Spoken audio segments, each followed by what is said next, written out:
We are live. Hello, everyone. Welcome to the Alien Spaceship stream. You could be watching from anywhere around the country or the world, and I really appreciate every single one of you coming to you from the Spaceship Studios from a galaxy far, far away. And let's go here. All right. So, hope everybody had a great day today. We had a historical stream the other night with the Garden Live. That was pretty cool.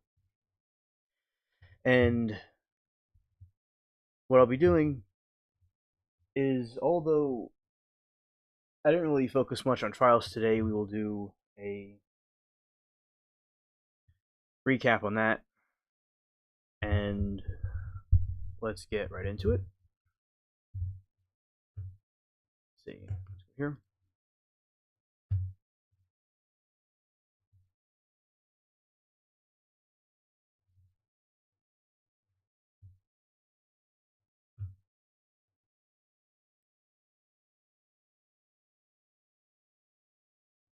All right, so on March 26, 2026, the Essex Superior Court Judge Jeffrey Karp found the former North Advor police officer Kelsey Fitzmans not guilty of assault with a dangerous weapon. The verdict concluded a high-profile bench trial centered on a June 2025 incident where Fitzmans was shot by a fellow officer during the service of restraining order. Right, the acquittal. Judge Karp acquitted Fitzmans, stating that the Commonwealth had not met its burden of proof, the assault charge beyond a reasonable doubt, credibility, and conflict. The judge described the case as unusual and somewhat perplexing because he found the testimony of both Fitzmans and the officer who shot her, Patrick Noonan, to be legally credible.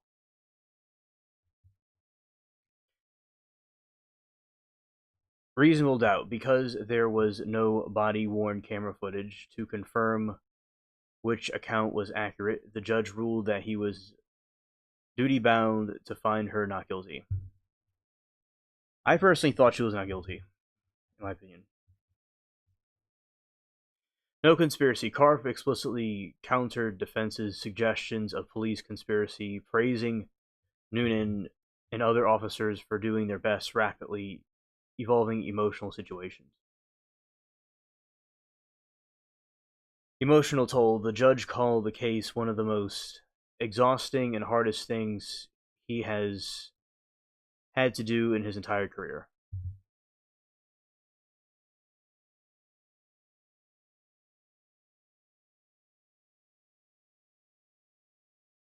Prosecution stance. Assistant District Attorney James Gubitos argued that Fitzman's version of events was scientifically and mechanically impossible. Hello, Duke. Welcome to the stream. There he is.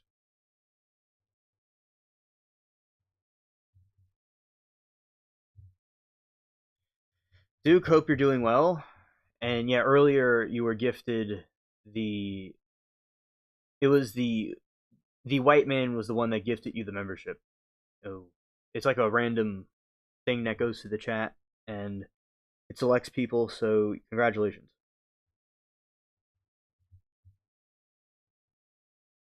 Yeah.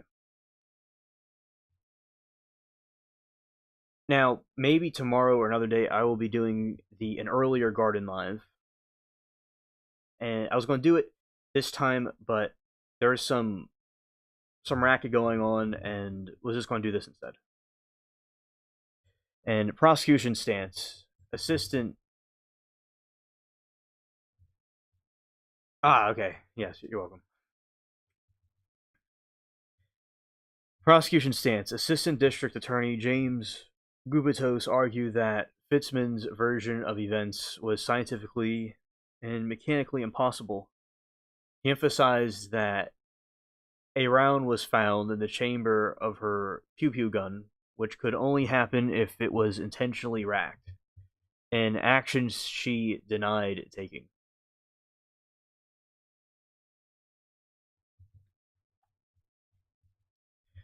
Defense stance. Attorney Tim Battle argued that Fitzsimmons was in the midst of mental and health crisis and intended only to harm herself.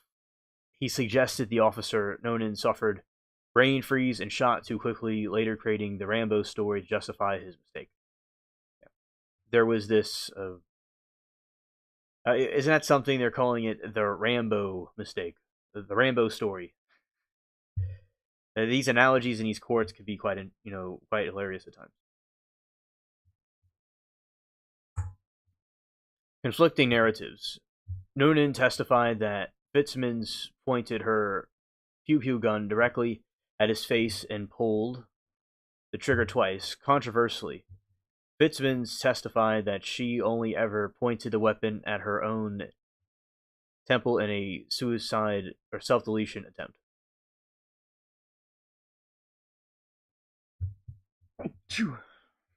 Outcome reaction. Following the verdict, Fitzsimmons expressed relief, stating she could finally breathe again and intends to focus on reuniting with her young son. Essex District Attorney's officials stated that while they respected the verdict, they disagreed with the outcome.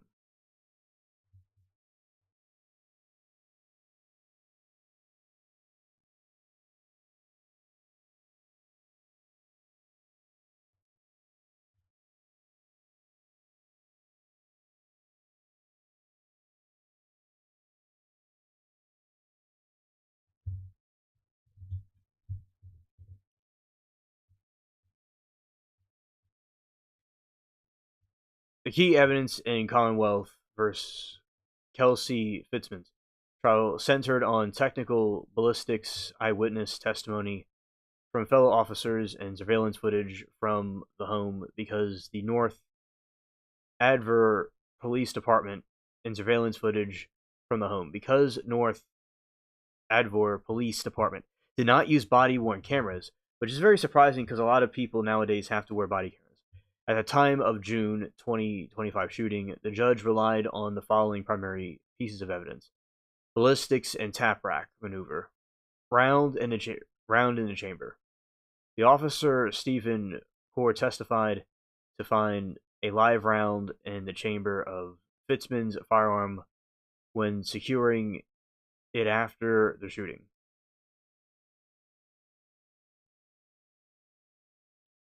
Prosecution argument. Prosecutions argued it was mechanically impossible for a round to be in the chamber unless Fitzsimmons had intentionally racked the slide to load it.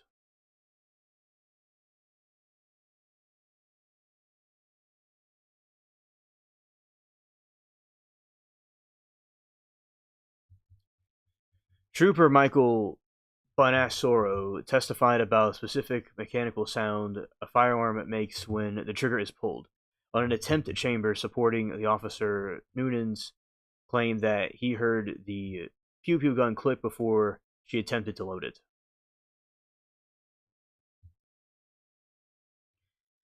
Testimony of the officer Patrick Noonan. Noonan testified that Fitzsimmons pointed her pew-pew gun at his face and pulled the trigger twice. He stated he only fired his weapon after she successfully chambered a round. Right, testimony from Kelsey Fitzsimmons. Fitzsimmons testified she was in mental health crisis and never pointed the weapon at anyone but her own temple in a self-deletion attempt. She denied performing any tap rack maneuver to Noonan.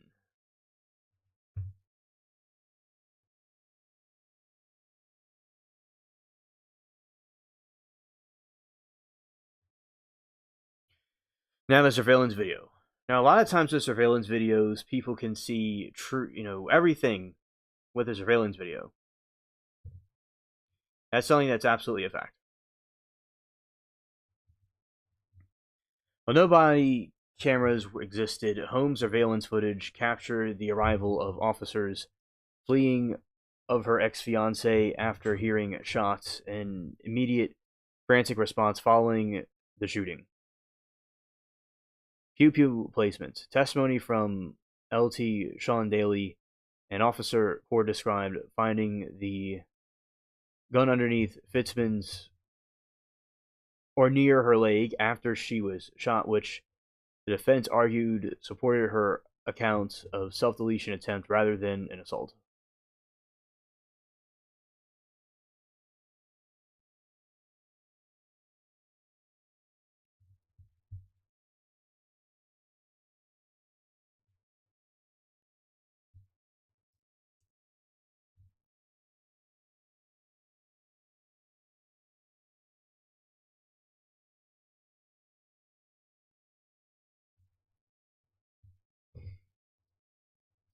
In delivering the not guilty verdict, Judge Jeffrey Karp described the case as unusual and somewhat perplexing, primarily because he found the testimony of both the defendant and the officer who shot her incredible.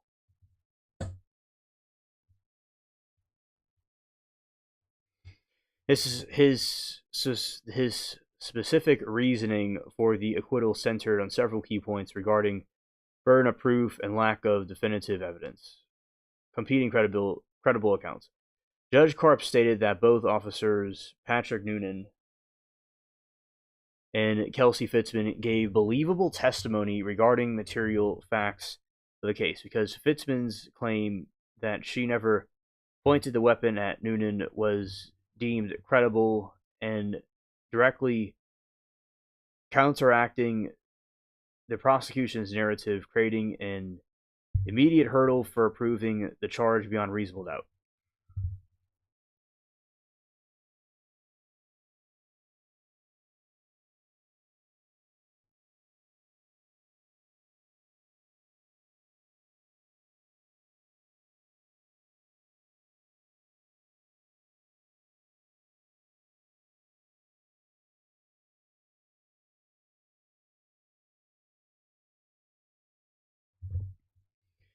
Absence of body-worn cameras, the judge explicitly noted that the case might have been much easier for the Commonwealth to prove had the officers been wearing body cameras without visual confirmation of where the pew pew was pointed, and he was left with conflicting eyewitness accounts from two trained professionals. Now, you see, that's why with the body camera footage, well, I mean, it's good that she was found innocent, but it's when you don't have body camera footage, it can be contradicting. So a lot of times when people have survival accounts, they don't always add up. Because when people go through a traumatic event, they don't always remember it accurately.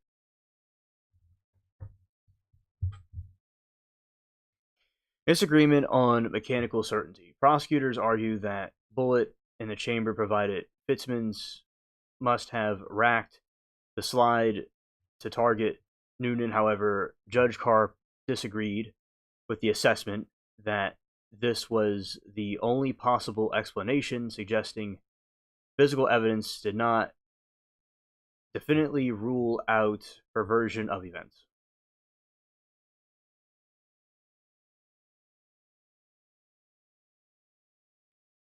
Legal obligation. Ultimately, Judge Karp explained that under the standard of beyond reasonable doubt, he was duty bound to acquit because the prosecution had not eliminated all other reasonable possibilities of what occurred during those few seconds.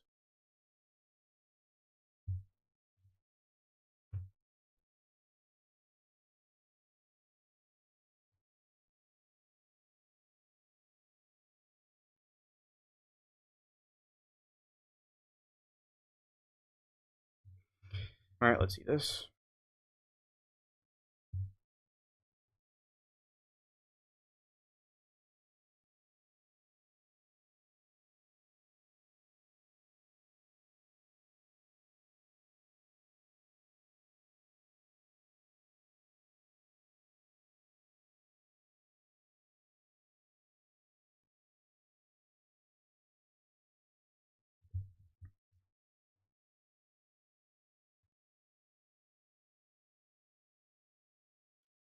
Found the acquittal of North of Kelsey Fitzman's on March 26, 2026. Reactions from both sides were immediate and sharply divided.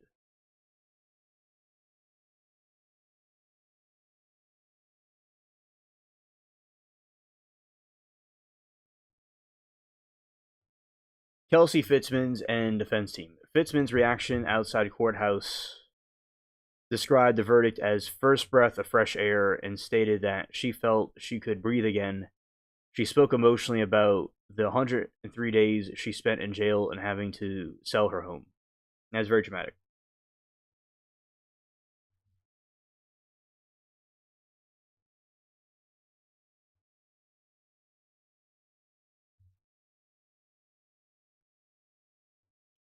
Primary goal, she emphasized that her fight is not over, noting that her immediate priority is reuniting with her young son, whom she has not seen has not seen for several months.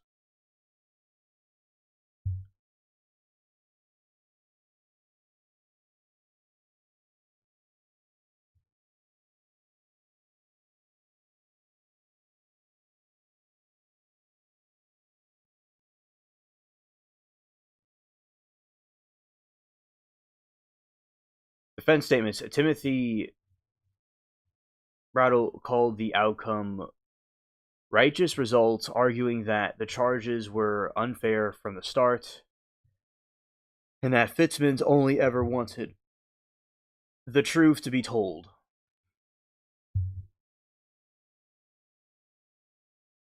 Martha Coakley, the former Massachusetts Attorney General who joined the defense, criticized the Commonwealth, stating the allegations never got changed or investigated properly before trial.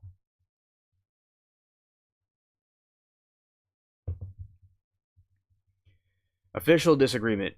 Essex District Attorney Paul Tucker released a statement explicitly disagreeing with the verdict. This is how the county district attorney acted. And he disagreed with the verdict.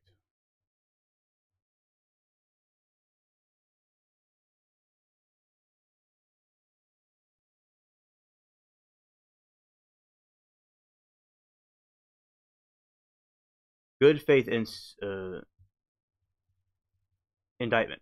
Tucker maintained that the indictment was brought in good faith, supposedly by credible police testimony and corroborated by physical evidence support for officers. The DA commended the professionalism of the prosecutors in responding to officers describing the June 2025 shooting as an instance of officers acting to the best of their ability during a tragic and rapidly evolving incident.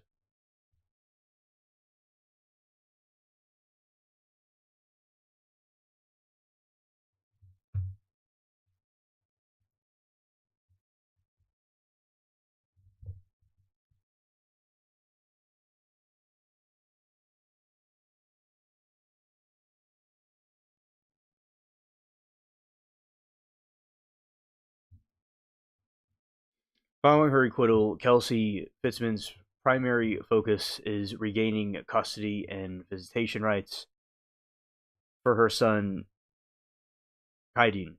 While the criminal trial concluded on March 26, 2026, she remains in a separate legal battle in family court.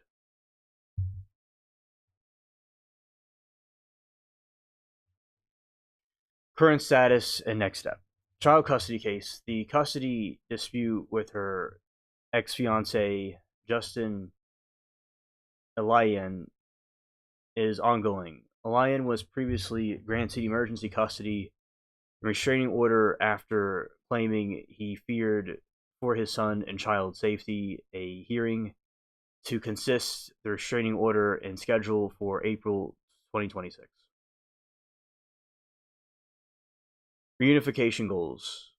Fitzman stated that the outside courthouse that her fight is not over because she has yet to be reunited with her son, whom she has not seen for several months.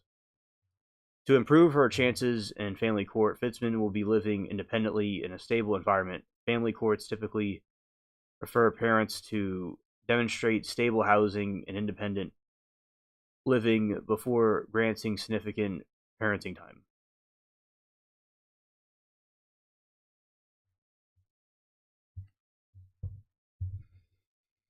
Health monitoring. Her defense presented evidence from her doctor confirming her mental health is no longer a concern. However, she may face continued monitoring conditions such as GPS tracking or alcohol testing as part of her transition.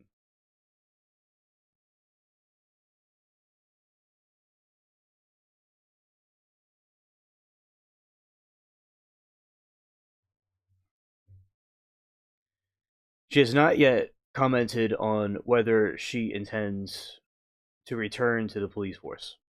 I could see after what she went through, she wouldn't really be a big fan of going back to the police force. I could see that being a problem.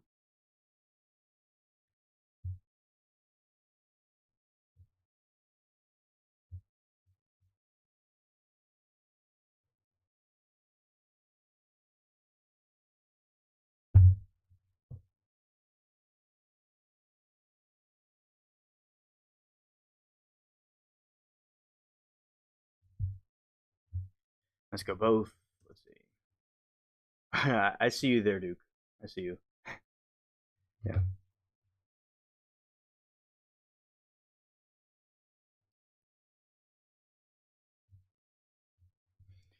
During the trial, the testimony of Justin Elian details of original restraining order provided the crucial context of events leading up to the shooting of Kelsey Fitzsimmons.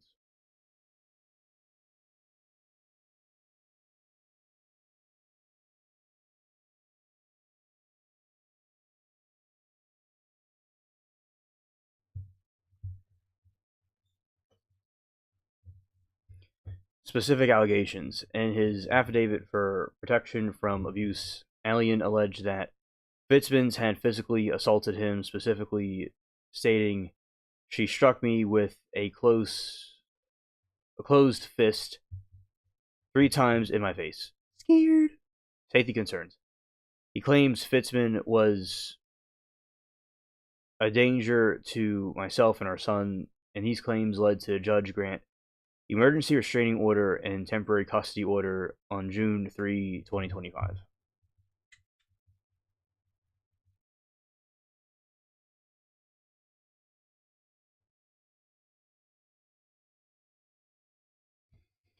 Breakup. Fitzsimmons testified that she was unaware that the relationship was ending until officers arrived to severe the order, effectively learning about the breakup through legal papers.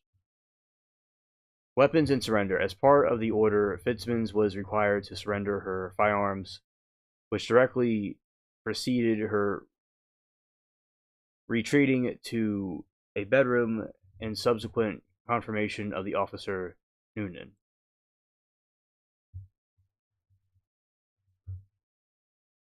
Good evening, Sawgirl.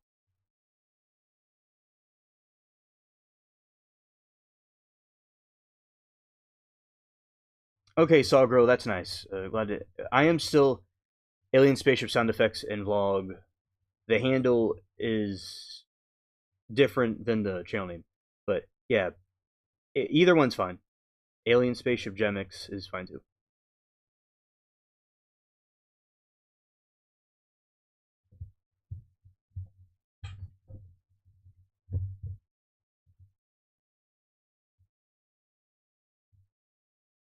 All right, so and she was found innocent today. Because remember, Saw Girl, we were talking about this trial before, and now we see that she is found innocent. Cool. All right, so this is Justin's testimony. Grave danger. On the stand, Alien testified that during the weekend of June 30, 2025, he believed his son's life was in grave risk while Fitzsimmons' care. The main incident, the couple had recently.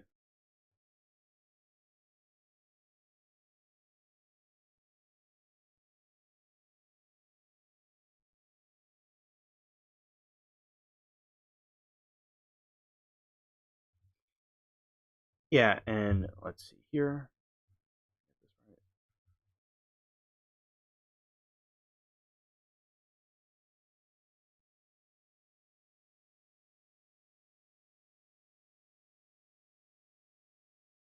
Yeah, she was found not guilty, and yeah, I thought she was not guilty. Yeah, so definitely feel good about it. But let's see right here.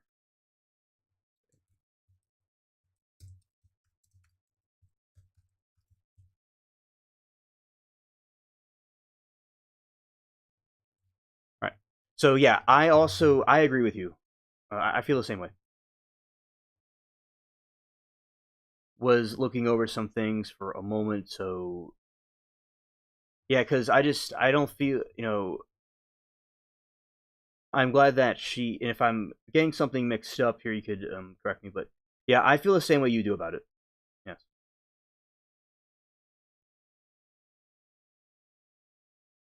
and because I remember when we talked about it before a couple of streams ago, I I felt neutral about it, and she was locked up for a long time, for 103 days. I read, so it's good she get out and see her son again. Hopefully, get custody of him at some point, because you know. All right, and because her job, that job is a very difficult job to be in, and police can make people think they can make errors, they can make decisions that people might not agree with. But yeah, yeah, 'cause I would. She doesn't seem like she has any. There's not known interest of her wanting to rejoin the force again. I wouldn't blame her if she didn't want to join it again, but it was she had to sell her house, and it was an agonizing thing. Yeah. Fargo says Justin really tried to mess her up, and I know you were just talking about his testimony. Are you going to show any of it? Yeah, sure, sure. Yeah, he was being. He reminded me of the Hawaii trial. I was thinking of that dude when I was reading this.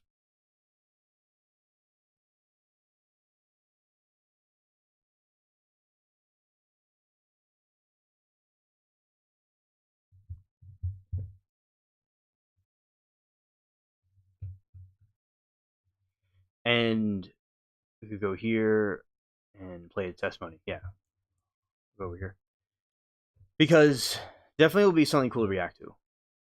And let's go here to that one.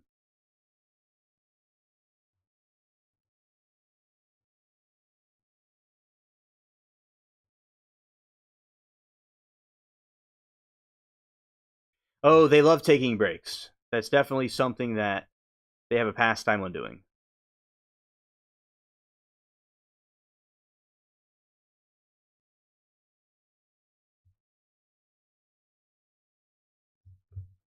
See, and I'm getting the testimony in a moment. I have to go and this way and go down here.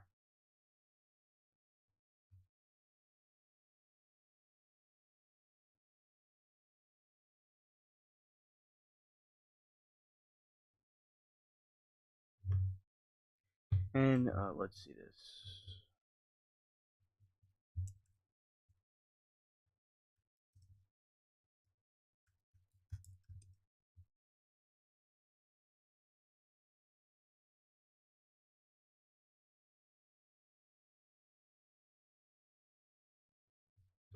All right, here we go. Going to go here. Kelsey's ex fiance feared for his son's safety. Okay, let's go this way.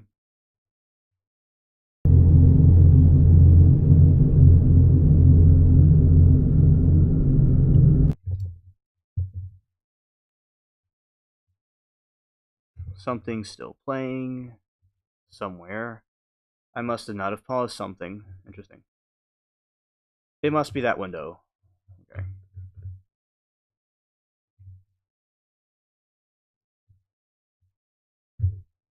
Okay, nothing's playing now. That's good. Because I had something from earlier.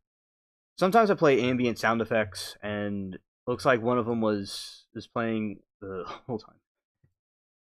All right, so here we go. Here's this clown, and let's react to it.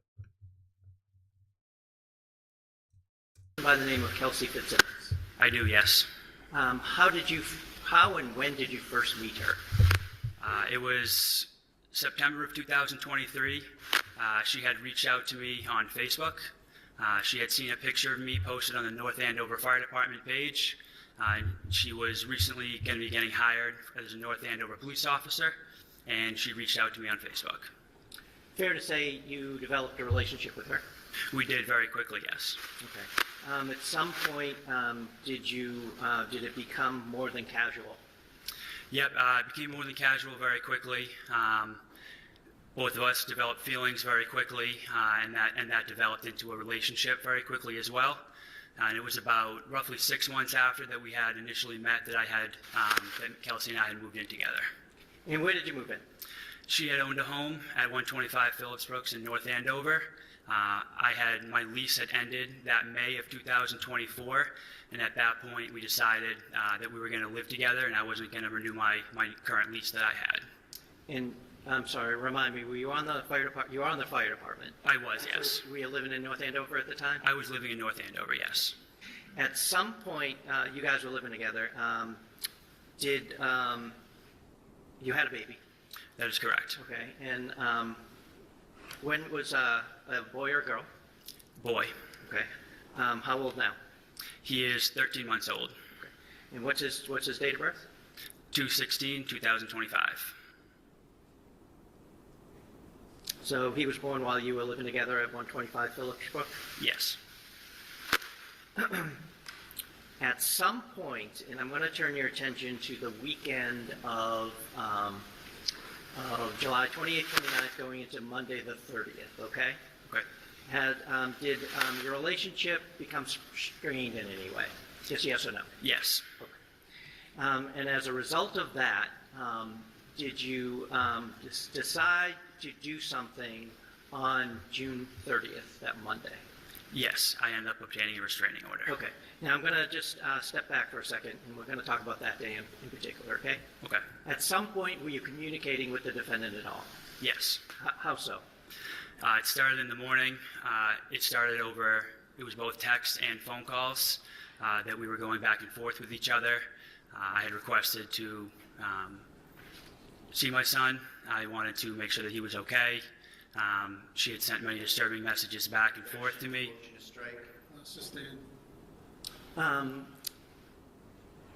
Where were you on the 30th, on that Monday? Were you living at 125 Phillips Brook? That was my permanent legal residence, but I was at my parents' house that day. Okay. Had you gone, when was the last time you had been there?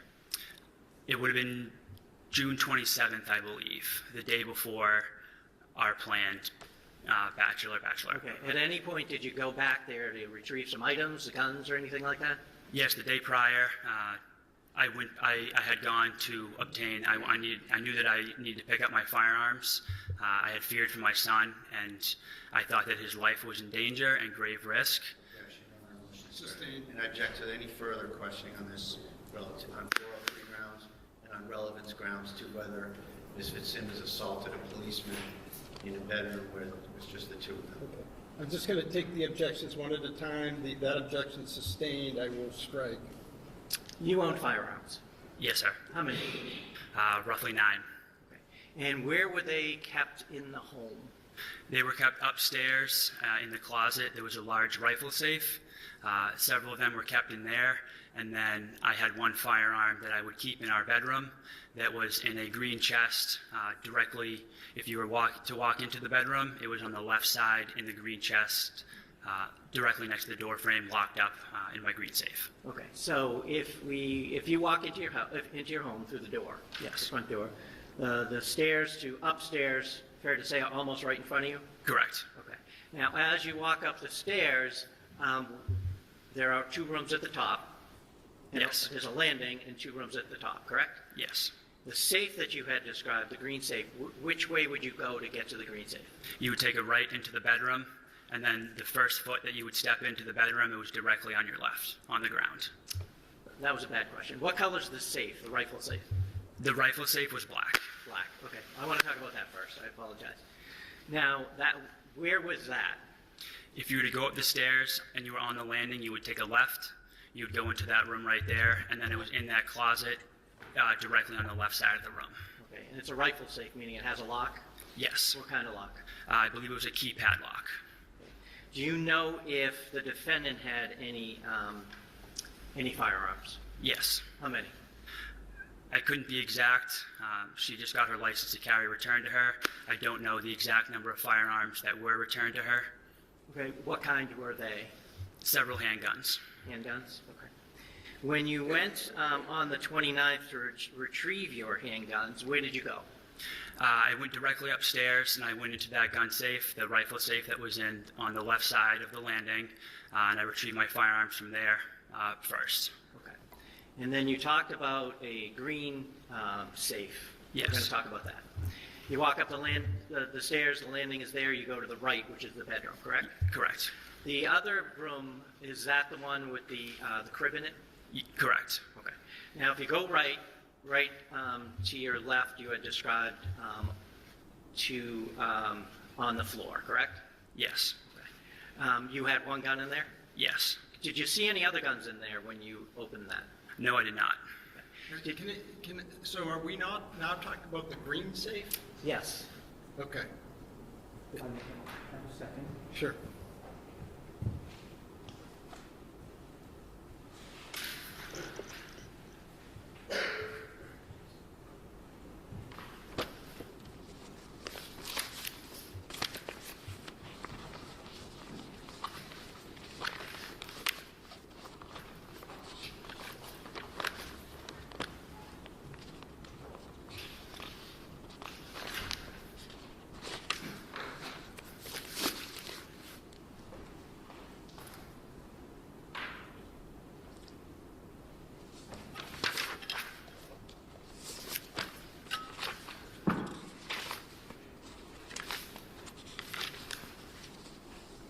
I'm going to show you what's been previously marked as exhibit number 40 first, okay?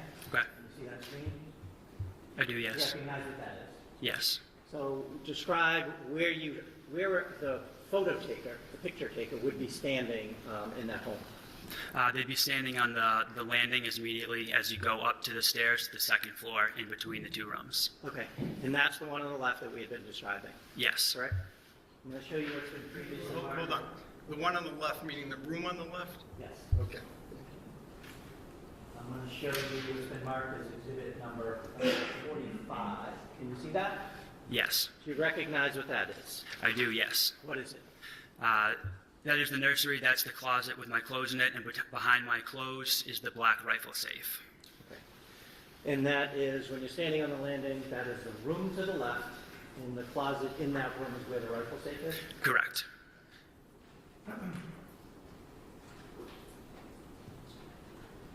And I'm sorry if I asked this already. Did you see any of the defendant's guns in that rifle safe? Yes.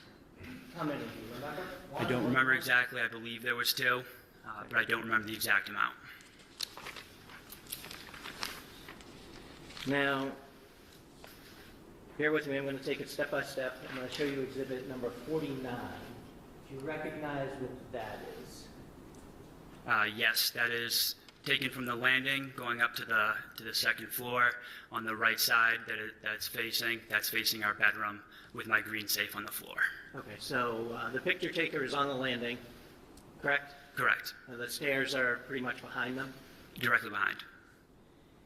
And I'm going to show you what's been marked as exhibit number 51. Do you recognize that room, first of all? Yes, I recognize the room. And that's the same room we were just talking about? Yes. The green safe is the box in the left corner of the picture? Yes, and on the ground, the large chest, the box, yes. Okay, so this is the safe you were talking about? Yes, sir. Okay. Do you know what that box is? I do not know. Have you seen that box before? I may have, but I don't remember seeing it. When you went on the 29th and retrieved your gun out of that safe, and you didn't see any of the defendant's guns in that safe, correct? I don't believe so, sir. Do you remember that box being on top? That box was not there, sir. Now I'm going to turn your attention, now that we're on the 29th, I'm going to turn your attention to the 30th. You had stated that you had been calling and texting the defendant throughout that day, correct? Yes. Were there any plans attempted to be made by anyone? She had made several attempts to try to get me to meet her at the Common via text message. She had reached out and said, "Can we meet the Common at 2 p.m.?" My initial response back to that was, "For what?" She then again tried to get me to reason with me to meet me at the Common again. And at that point I said I had no gas, there was no way for me to get there. And she tried to meet up at several points, and I told her that I was not comfortable. I did not feel comfortable being alone with you. I wanted to make sure my son was okay, and I feared that his life was in danger. Sustained. Next question. Right, non-responsive. Yes, I will. Hello, Moki. Test. Oh, it works. Hello, Moki. Welcome to the stream. We are talking about this Kelsey Fitzman trial. Oh, thank you, Moki. Thank you. Moki, last night was a very historical stream, and I got tons of people, and we had, thank you, Moki, very much. We had an amazing time. We got some new tinfoil hats on on the channel, and yeah, thank you. We the most likes in recorded history. So yeah, I'm really liking the phone lives, and I did it all the way into the morning, and I saw Erin when she woke up. So that was, yeah. Last night was awesome. It was we got into a lot of conversations, and the stuff we talk about, Moki, with the aliens and stuff. A lot of people are interested in that, and cryptids and cats, and I went all over the place. So yeah, thank you very much. And yeah, last night was great. Really, it was awesome. And those phone lives are very popular. Yeah. And, and then there was like a few people trying to troll, and then I kind of like redirected the conversation to a topic, and I debated some of them about the things I was talking about, and some other people I had comebacks for, and kept my iron frame, and the trolls just some of them just like went away, but most of the people were pretty cool, and yeah, it was nice. Last night. Today I did a garden quest. I got a lot of stuff that was cleared out that needed to be cleared out for the cats and to grow other things. Kind of like how the yard used to look back when I was at the depth trial. Because it had more yard space. Oh, hilarious, Duke. That was you. Okay. It was just a Duke with a disguise. Okay. So I cleared some of the stuff out. I still have plants in the yard, of course, but I cleared some stuff out to put some new plants and have some other plants come in. So today was my garden quest, and I'm glad I got that done. Because it had the original garden from when I was watching the depth trial. Moki, that is a good question. So, the reason, in my opinion, why they get a lot of traffic is because the YouTube, I think, it's a couple different reasons. Now, I think YouTube wants to promote those type of lives because it's like TikTok. They're trying to compete with TikTok, and it's something that is currently a form of media that's trending. So they want to make it more like TikTok, so they're kind of pumping it out more than the other types of live streams. Now, I'd say back in the past, and depending maybe on the certain topics, it was these live streams would get traction, of course, too, under certain circumstances. But yeah, I would say it's the YouTube doing it because it's like people are swiping back and forth and they're pumping it out because it's like TikTok, because that's where shorts come from. And so the YouTube trying to make a hybrid app in their app. Another reason is I don't know, something about the garden lives are just irresistible, I guess, to a lot of people, and you could another version of that could be the garden. People think, oh look, it's a garden. It's a let's see what kind of plants they have, and it's like say washing something like that and talking about the things we talk about in this stream. So I think it's a combination of different things. So, but that's a very good question, and I have friends and other streamers that I know. Yeah, so the friends are other streamers I know. The other streamers out there, they will do phone lives and get tons of traffic within the channels, especially people that are covering riots and people that just making their own types of things. Like some people only do phone lives. Like they'll do the topics that we do, but with only phone lives. And it pumps and pumps and pumps up. That's why I was always saying that the topics we have, we always knew this in chat, okay? We always knew this in chat. But it was never us or the channel doing anything wrong. It was the YouTube thing, the way it puts out different content to different audiences. And I will say another reason, Moki, why the phone lives get a lot of traction is because I went live on the phone live longer than I ever used to. Because the phone that I have originally, the battery didn't last as long. So, and I will say, getting ahead of myself.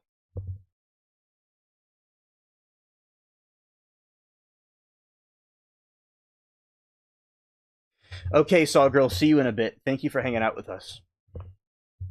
So, yeah, Moki, the old garden lives from the way in the past, those were about an hour long, and it was a different kind of setup, and those got a couple of different subscribers. But I watched and learned from other people streamers I know, and I got a phone that lasts longer. The battery lasts way longer. And so I did the phone live longer, and the YouTube algorithm thing pumping out content out there, and the way I do it and handle it, that's how we have it, get so much traffic to it. So, and I'm very, blessed that the channel is monetized completely, and it was already getting out there, the wheels were turning, so to speak, and those are various different factors why the phone lives get more traction, and I'm glad we did. And the mods did well, of course, and Mermaid came for a little while yesterday, and it was a good conversation with some new people. And yeah, I really enjoyed it. Really amazing. Also, Moki, you've helped out a lot tremendously here. And Moki, I've looked at the metrics on the channel, and the topics that you have suggested have certainly helped the channel out tremendously, because these types of live streams, by the way, get subscribers too. It just on this channel, a lot of the subscribers are the people on these live streams are mostly lurkers, but these computer live streams get subs and they get traffic as well. But the phone lives are much more traffic than these. So yeah, last night we got into conversations. Yeah. My first live about the Hawaii trial got quite a bit of subs on this type of live stream. Yeah, and I like our chat the way it is. Our channel's welcoming, and because the reason, like, y'all that are mods, I knew y'all, and that's the mod team, and we have people on every live stream. We have a mod here and there, so that was good. The way I made the mod system to deal with the chat once it grew and got bigger. Oh, you got another gnat.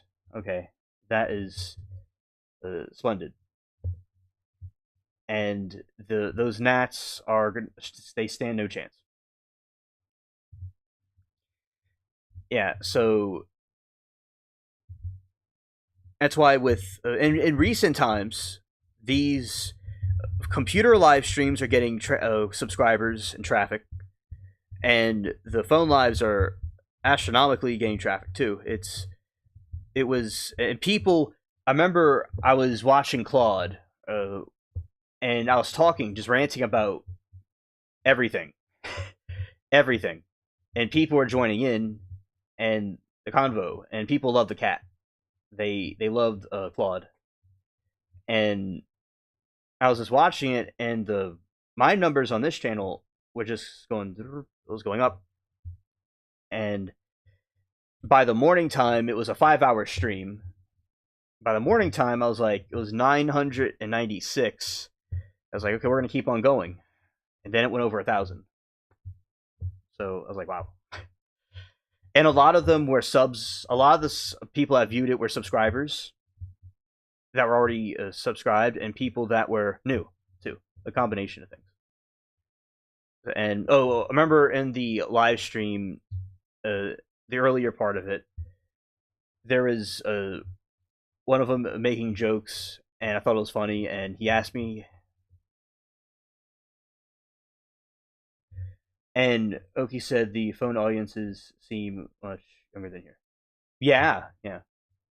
It seems that there are more younger ones than these. Yes, yes, I agree. And the ages seem to vary. Like there seems to be older people, but a lot of younger people too. Yeah, and they like the garden, the different plants and stuff in there. And yeah, that's also true. And a lot of times we have like a mixture of different people. There's people internationally that see the phone lives too. There was some from New Zealand and one person from Africa. There was seems to be, it went viral, so to speak, right? It went all over and spread. So yeah, I guess it's how, there's different. Remember how, like, say Blockbuster, and then there's Netflix. I guess the phone lives are like Netflix. It must be a new way people are consuming the content, and yeah, it's a good analysis. So yeah, it's a combination of things mixed together, and I was always good with taking videos and making little films, and I'll film the yard a certain way where it looks like it's in the middle of the woods somewhere. Everybody thinks it's in the middle of the woods. And I remember the raccoons. I'll film them, and they look like little ghosts. It reminds you of Scooby-Doo. Like the intro with those eyes darting around. And I remember there was somebody in the chat that was from one of the Middle Eastern countries, and they have something called genies over there, and I made a joke that the eyes were one of the genies. But it was really just a banded puppy, though, a raccoon. I was just the joke I made, and because it definitely looks like a ghost. They look spooky looking. So the way it's filmed, the way the colors are very vibrant. I guess like those animated shows that like Pixar puts out. It definitely seems similar to that for a lot of audiences. Shout out to Mary Toodles. So that is, and how that happened. There are some people. One person, Moki, I remember, he was. I was like in the woods in the back by myself, and one dude was explaining to me his encounter with Bigfoot, and he was ranting to me about his Bigfoot encounter, and he thanked me for he was able to share it with me. So he was in a secluded area, and he saw this thing with red eyes and about 7 feet tall, and it was like reddish brown, and it looked like an ape thing. And it was very quick, and he got out of there, but it disappeared, and he saw it on a History Channel type show about it.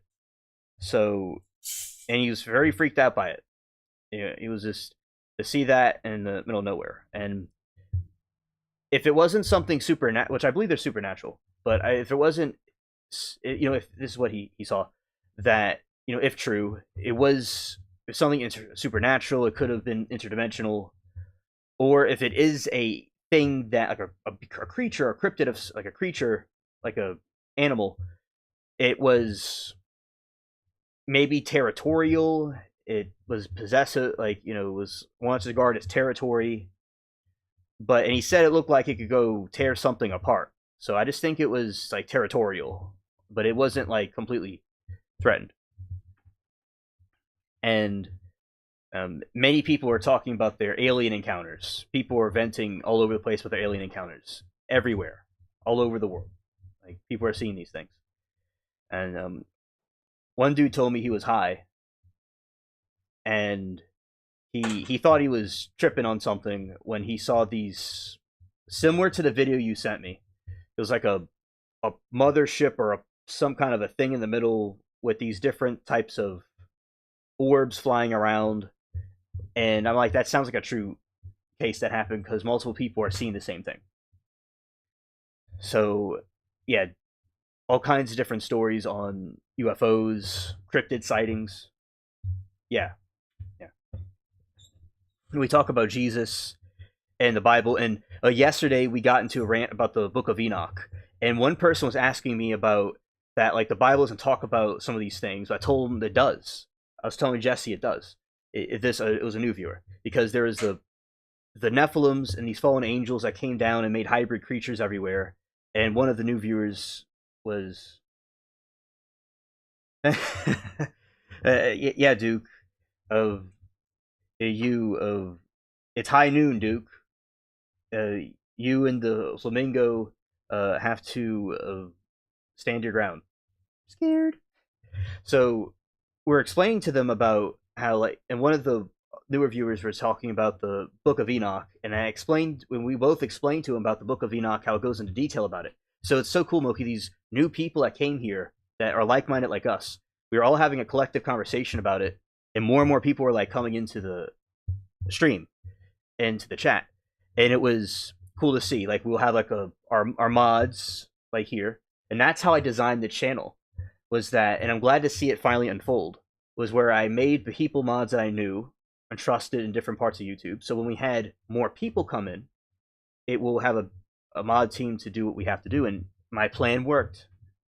It was fantastic, with the mod system, because I knew the people, like Moki, for y'all at trial chat. I knew I was with y'all all the time, and I gave y'all the wrenches, and people I knew wrenches. Some people I knew from the different lives, I gave wrenches, and that worked out.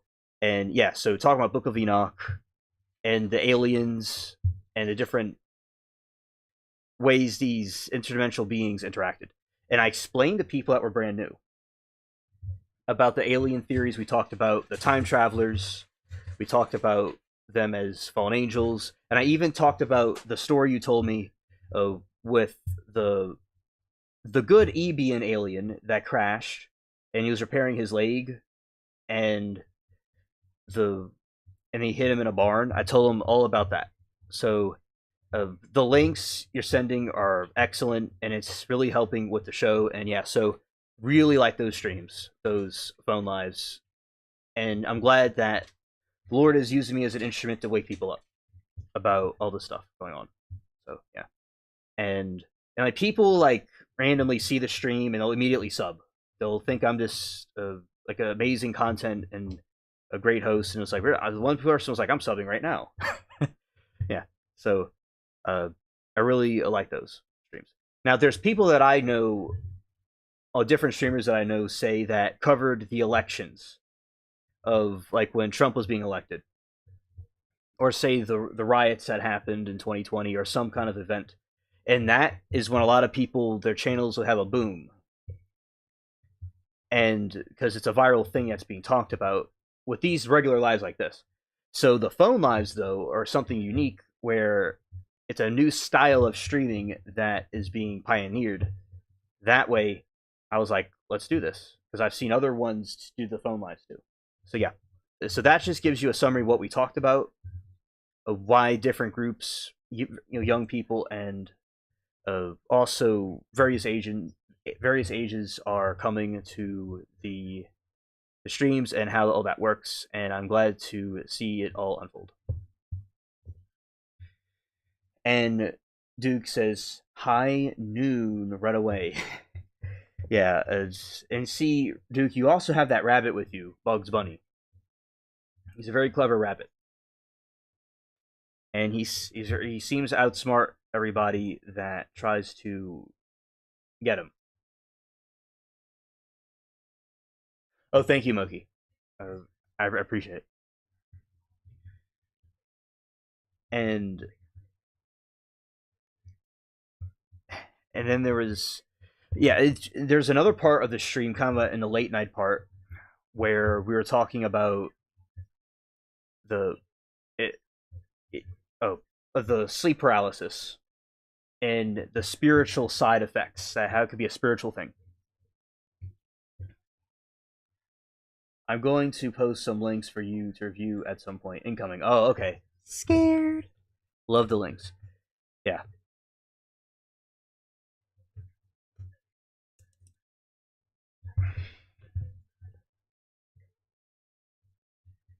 And I was debating people that were like maybe trying to troll, but then I turned it into a debate. And when there's an interesting conversation that happens instead, that was cool. It's like I just like turned it around.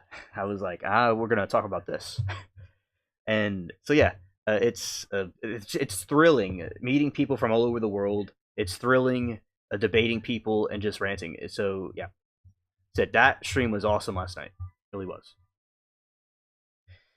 Mindy came and she was glad to see me talk about the gospel, and she was there like in the morning. And yeah, in my original live streams, the late night lives were 5 hours usually, so that was like a throwback to the OG streams that was around 5 hours.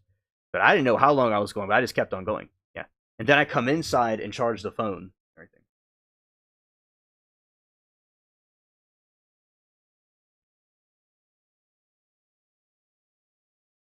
Moki, I haven't seen what the White House posted. I'd like to know more about it. It's very, very cool. And at some point, I'll be doing a garden live that's a little bit earlier than the usual ones. Like, so one of our streams like this will be instead a phone live, so the earlier audiences can see the garden. Although a lot of times during the daytime, during the earlier hours, it's a little bit more noisy outside, but we will definitely be glad to do that again. You know, it's a little bit of an earlier one. Yeah. So I will definitely be looking into that, Moki, with the White House. That is hilarious.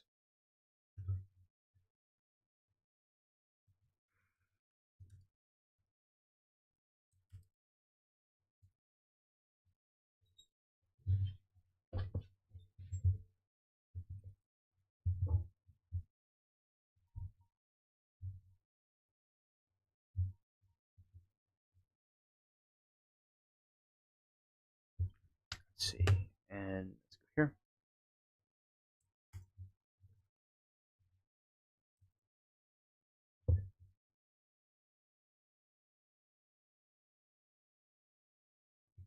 Oh yeah. Oh, Moki. Mary Toodles is the same way. Definitely. She feels the same way. Yeah. Yes. Oh, one time, Moki, there was somebody that trolled in here, and Frog went off. Yeah, he went off on them, and he just like popped out of nowhere too. And yeah, so he does really good with it. Yeah. And yeah, I'm thank you, Moki, for being concerned about me. I really appreciate that, and I understand it.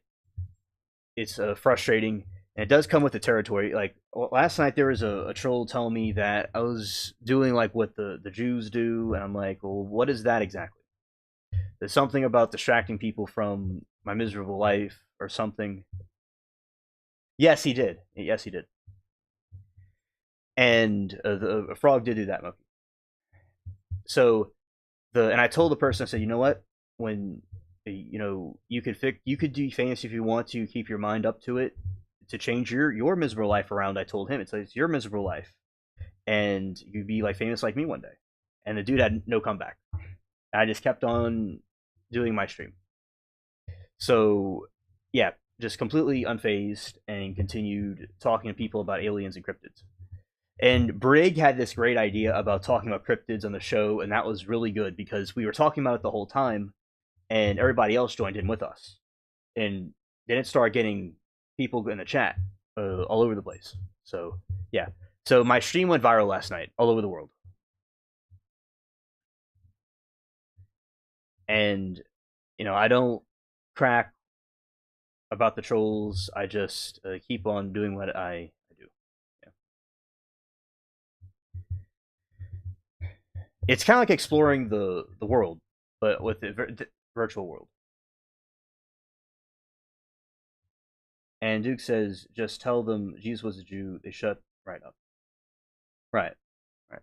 And you see, it's like because he was talking about doing, and the person that was trolling had nothing to do with the thing in general, because he was saying that Jews, something about the Jews do these things, and I'm doing the same thing. It's just he was just being a basement dweller. It didn't make any sense. Like, yes, Emoki says, well, 1,000 views makes it easy to tolerate a couple of trolls. Oh, absolutely, absolutely. And I was having fun with the trolls. I was having fun with it, but it was really just a few of them. Most people were just fascinated about having the discussion, and that was the main thing about it, and that is very true, Moki.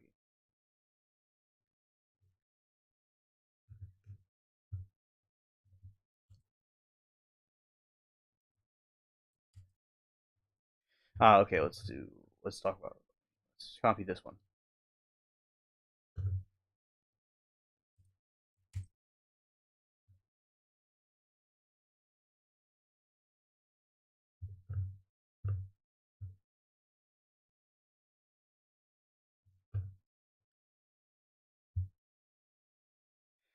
Oh, hello, Phils from New Zealand. Welcome to the stream.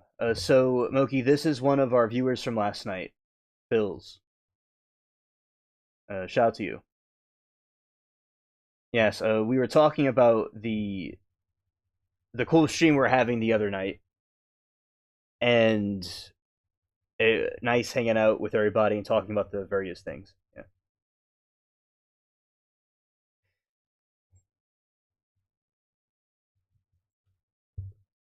So, because it's kind of like a keynote stream, talking about the great success of the other night. Let's see, 1, 2, 3, and you can take out this right here,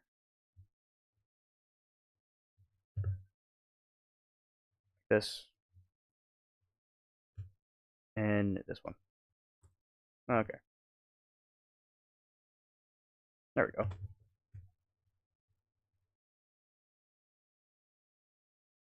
Yeah, New Zealand is certainly beautiful. It's really an enchanting place. Yeah, and let's see some fun facts about New Zealand. I'm curious. I think Passion's originally from New Zealand, by the way.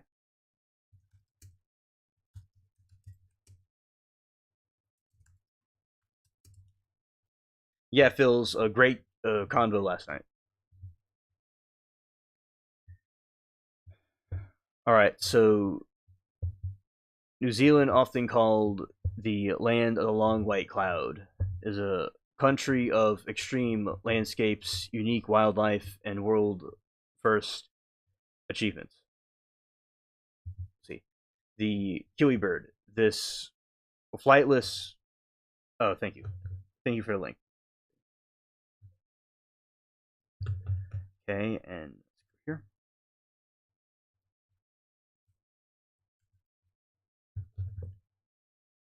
And this.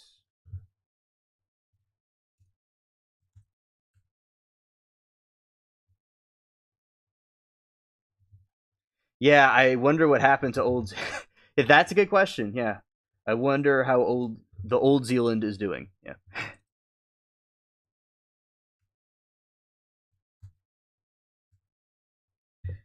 It's beautiful, Mookie. We just had a storm come through, heavy rain and winds. Oh, okay, okay. It was stormy weather at the moment.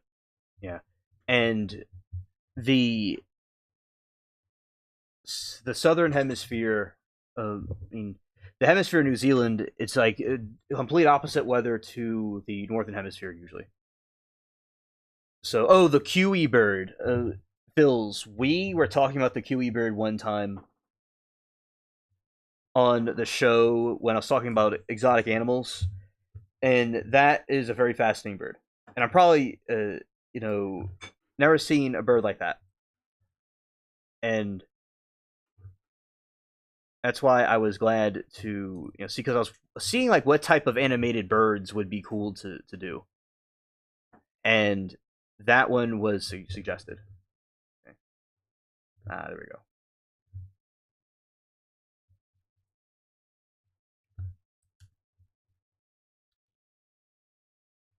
This flightless nocturnal bird is a national icon. It is roughly the size of a chicken, but lays one of the largest eggs in proportion to its body size, up to 20% of the weight.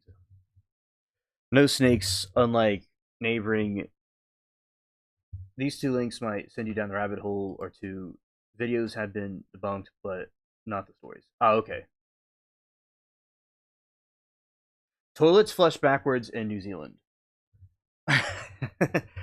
Well, they also do it differently on the space in space as well. So that is interesting, Duke. I've not studied them enough to know. I don't even know how toilets flush on Earth that well. Which if it's counterclockwise or clockwise. Yeah. Right. Yes, I The Hobbit was filmed there. I'll make sure. I'll make sure if that is correct. I think I remember that. Let's see. Was I?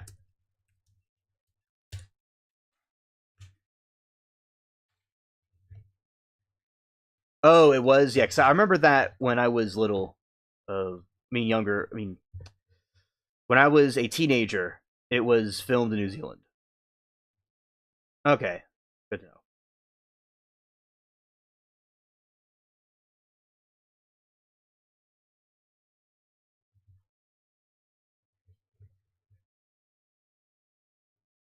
Oh, okay, Duke. Okay, thanks. And the smallest dolphins. New Zealand is home to Hector's dolphin, the smallest and rarest marine dolphin in the world. Oh, well, that means that Gerald's kin are down there.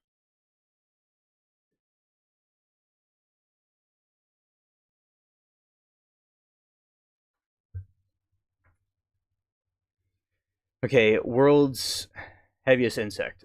The giant weta can weigh up to 70 grams heavier than the sparrow or a tennis ball. Okay. Only alpine parrot, the Kia, is one of the world's only ap- alpine.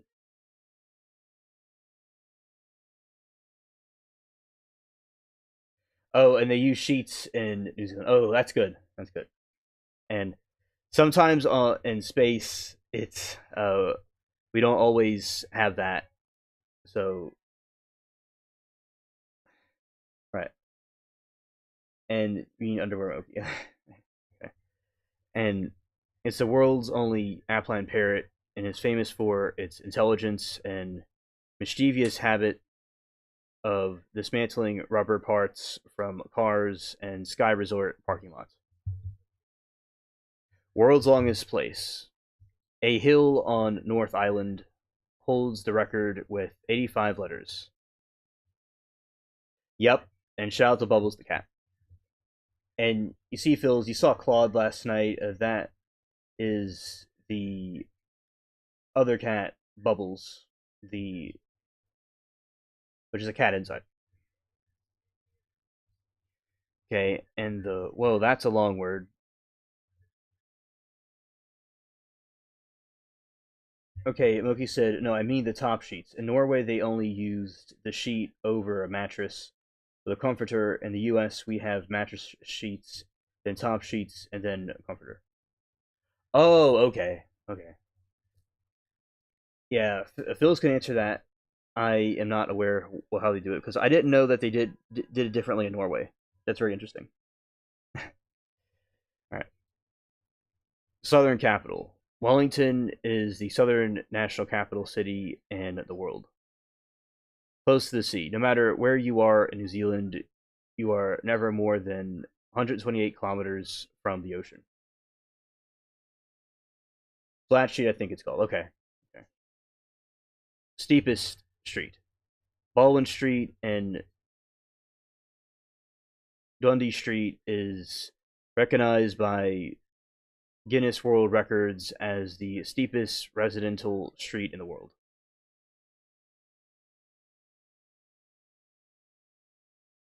Oh, you have Handerpants. Interesting.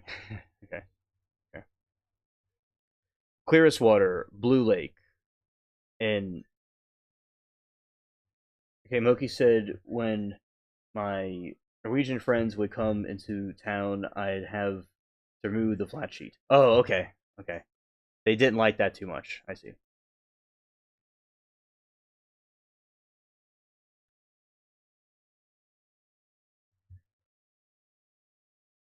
All right, and see the clearest water, Blue Lake. And Nelson has the clearest natural fresh water in the world with visibility compared to distilled water.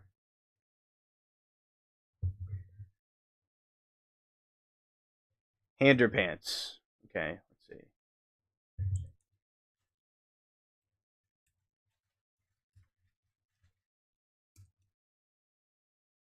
Yep, that is real.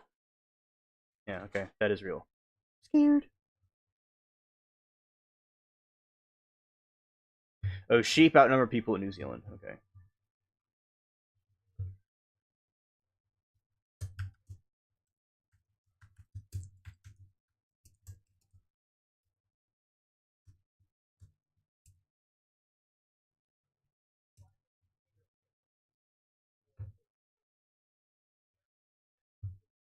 Scared.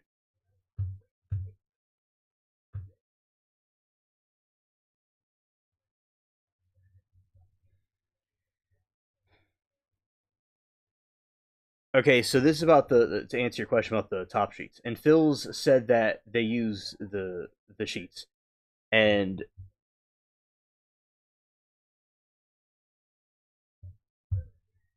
let's see, and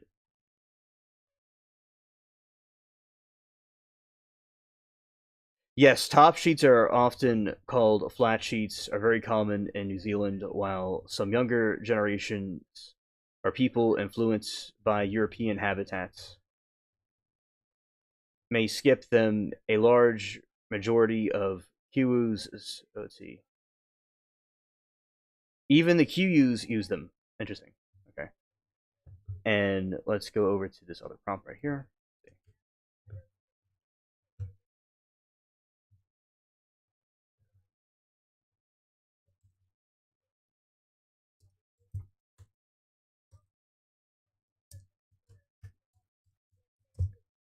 And Phil's later on tonight, I'm going to my time. I will be doing the Garden Live later.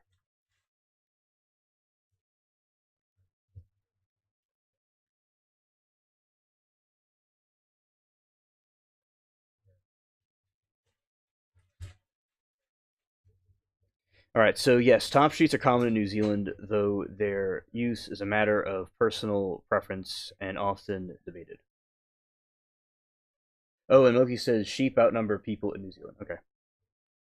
Widespread use. A 2019 poll found 73% of. Well, that's. Let's see. Let's just reword the question here.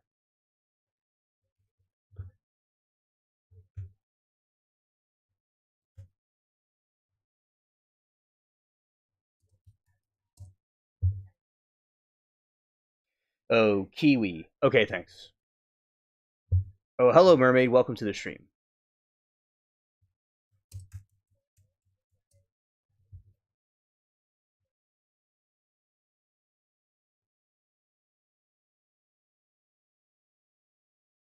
Yeah. Hello, mermaid. Welcome.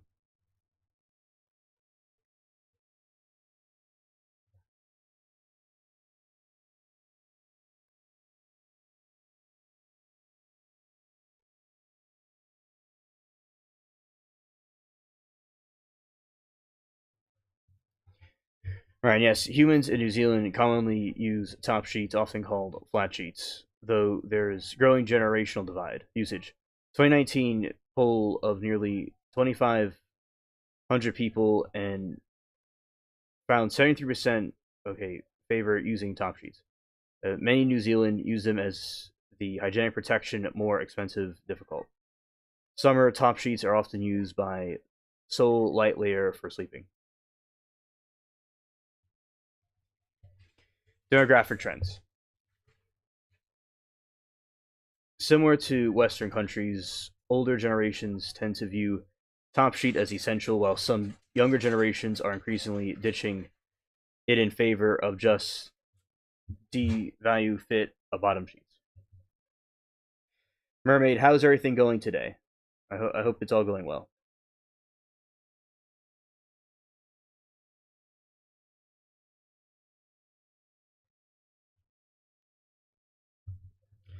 All right. And let's see.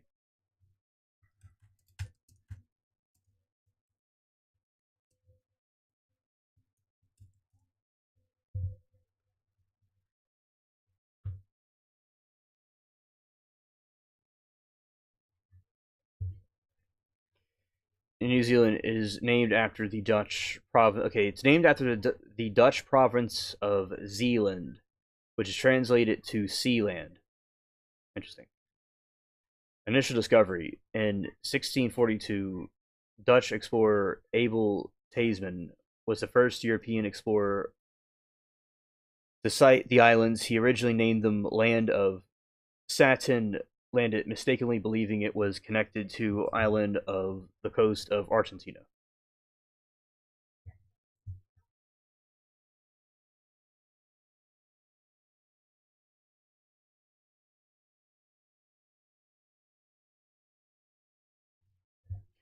The Dutch name, 1645.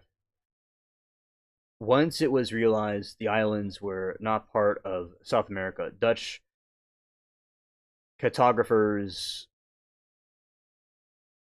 renamed the territory Nova Zeelandia, or New Zealand Dutch, Y Zealand. It was tradition for Dutch explorers to name new lands after Dutch provinces, for example. Australia, New Holland, and Zealand was named after their major seafaring province in Zealand.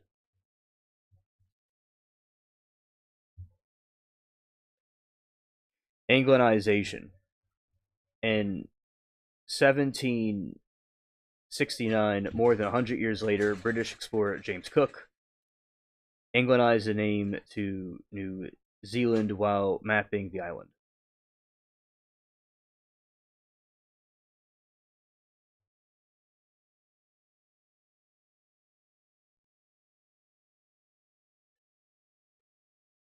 Important distinction.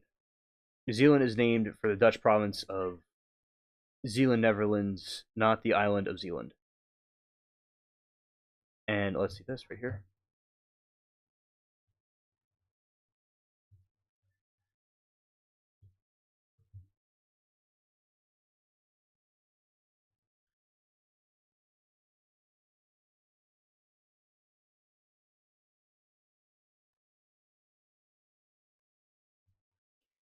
The Aotearoa is most common in Morai name for New Zealand, while it originally referred to only the North Island. It has encompassed the whole country. Most popular translation: Land of Long White Cloud. Ao cloud down daytime world. T white clear or bright. Roa long.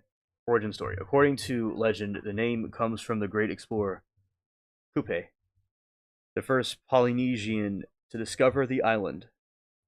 As his canoe approached, his wife or daughter, depended on the version, sighted a long stationary cloud on the horizon, a classic sign of land, and shouted, Heao, Heaot, Heaot, Roa. Modern usage. New Zealand is legal name Aotearoa. No. Aotearoa. Is used extensively by the government or currency on national anthem. Okay, and let's do this.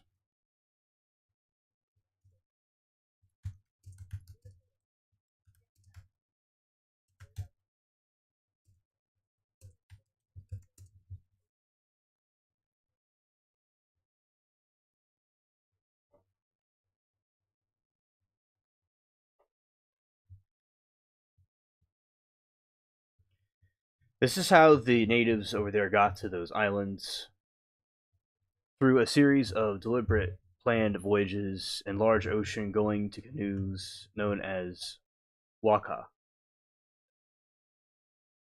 No, waka.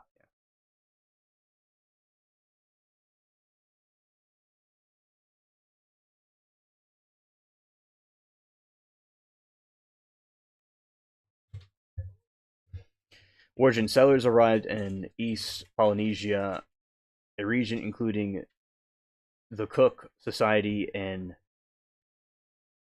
Marquess Island. In oral tradition, this ancestral homeland is called the Hawaiki timeline. Most archaeological and genetic evidence points to a primary settlement between roughly 1250 and 1350 AD. The vessels they use the Waka Aoyora, no, Our Yua. These were large enough to carry up to dozens of people, along with essential supplies like kumara, sweet potatoes, dogs, and rats. Master navigation. The Their ancestors were some of the world's most skilled mariners, navigating thousands of miles of open ocean. Without modern instruments, they relied on the following: celestial navigation, tracking the movements of stars; nature science, observing ocean currents, prevailing winds, and the flight patterns of migratory birds;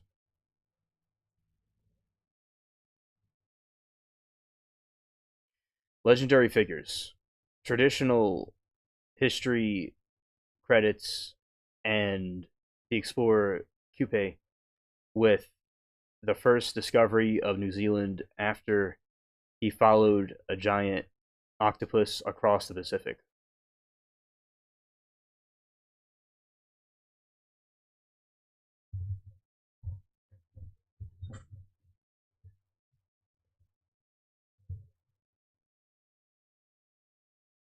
Let's see the legend of Kupe. Let's see.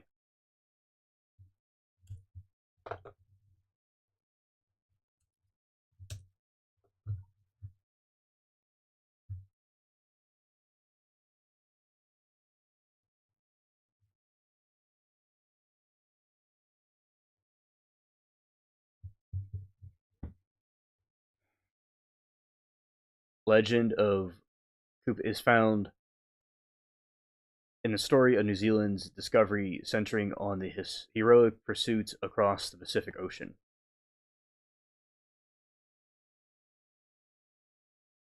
According to many tribal narratives, Kupe was a great chief and navigator. In Hawaii, the ancestral Polynesian homeland, his journey began when a giant octopus named T. Wike, which belonged to his rival Mutaranji, kept stealing bait from the villagers' fishing lines.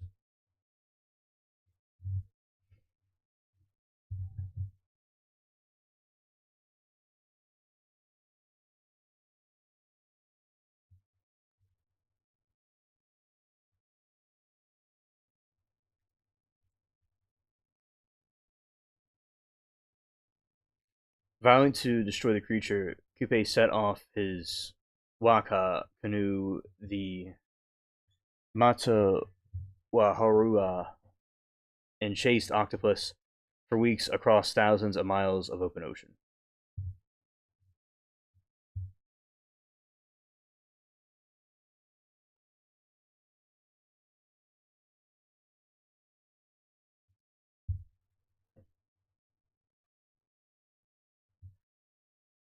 Discovery Aor Terrarioa, near the land of Coop's wife, Hein T. Aprangi, sighted in a long white cloud horizon and carried out. And this moment gave the name the land of the long white cloud. Interesting. These interesting legends and myths from these island people are very interesting. The chase accumulated in a legendary battle with.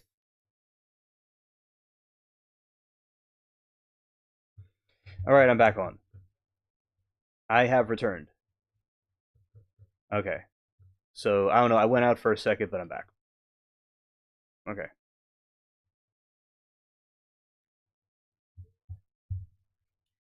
A chase, and now they talk about these giant squid, and this is just like the kraken. And they recently, like around 2005, they found that there was a type of cryptid that was known as the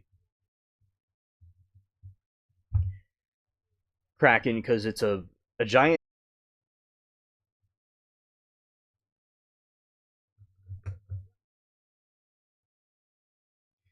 I am back. I am here. Okay. So yeah, basically, there is these uh, deep sea monsters that they said were not real that actually are real. So it's interesting to see that the native people in New Zealand were fighting off one of those creatures of the sea because they clearly, especially a tiny little raft like that, they have shown depictions of those things before. And I'm glad that now it has been exposed that a lot of these cryptid things are true, and that's what those people were seeing. So, looking at some of the sites of New Zealand, let's see.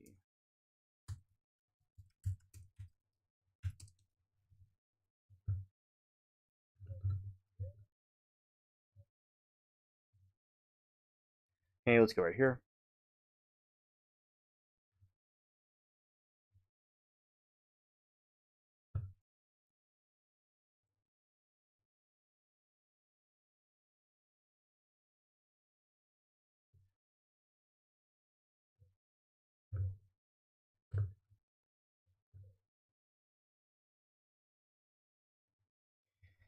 All right, so that's New Zealand. Very nice beaches, very beautiful. I like the caves, and yeah, the crazy sea creatures like the kraken type thing. It would be uh, out in the open water would be something terrifying to see. Now, I will say these people were very brave. The European and native people that went into those regions, like sailing in the middle of the ocean, is very a daring thing to accomplish.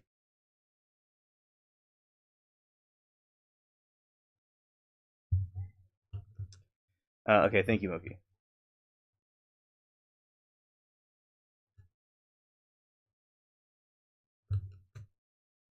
Okay, and let's go here.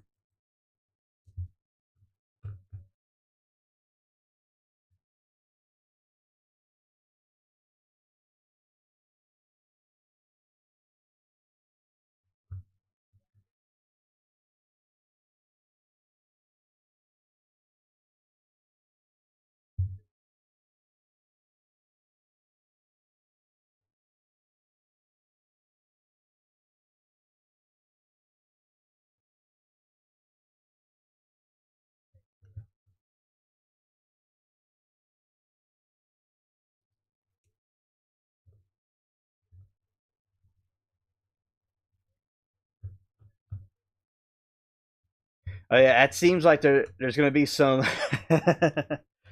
Well, maybe tomorrow they're going to have finally have the alien disclosure because I just looked at it and thank you, Moki, and that uh, definitely people are freaking out over that. I could see.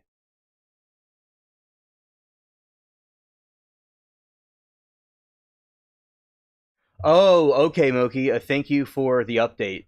I have been wondering about that trial. Okay, so he's gonna be pleading guilty. Gotcha.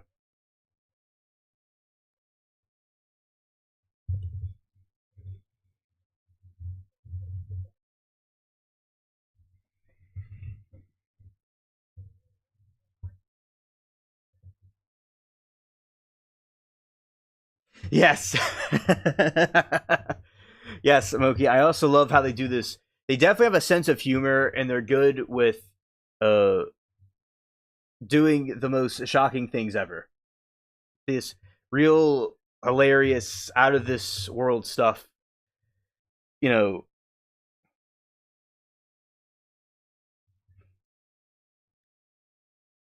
Oh yeah, and like you said, talk about NZ and the NZ guy left. Yeah, I don't know. He could be lurking. I don't. He. Yeah, he may have left, or he might be lurking. I don't know. But yeah, and we are on that. I just this beach in New Zealand is that's fascinating. They have pink beaches. But yeah, I know, right? It's like I just me, I go down all kinds of rabbit holes of just for no reason.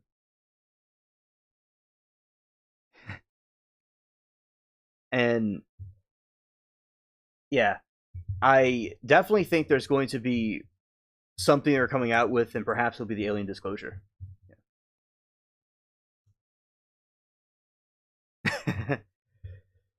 It's like it'll be like 5 hours later. I'll be talking about the New Zealand grocery store. I'll like cover every square inch of New Zealand so much that I know New Zealand better than it knows itself. I'll be able to completely take over New Zealand. Weird. Okay, and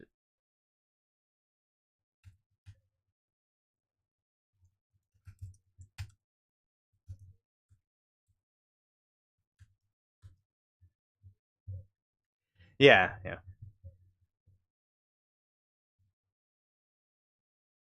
Okay, so the alien disclosure. Let's do this.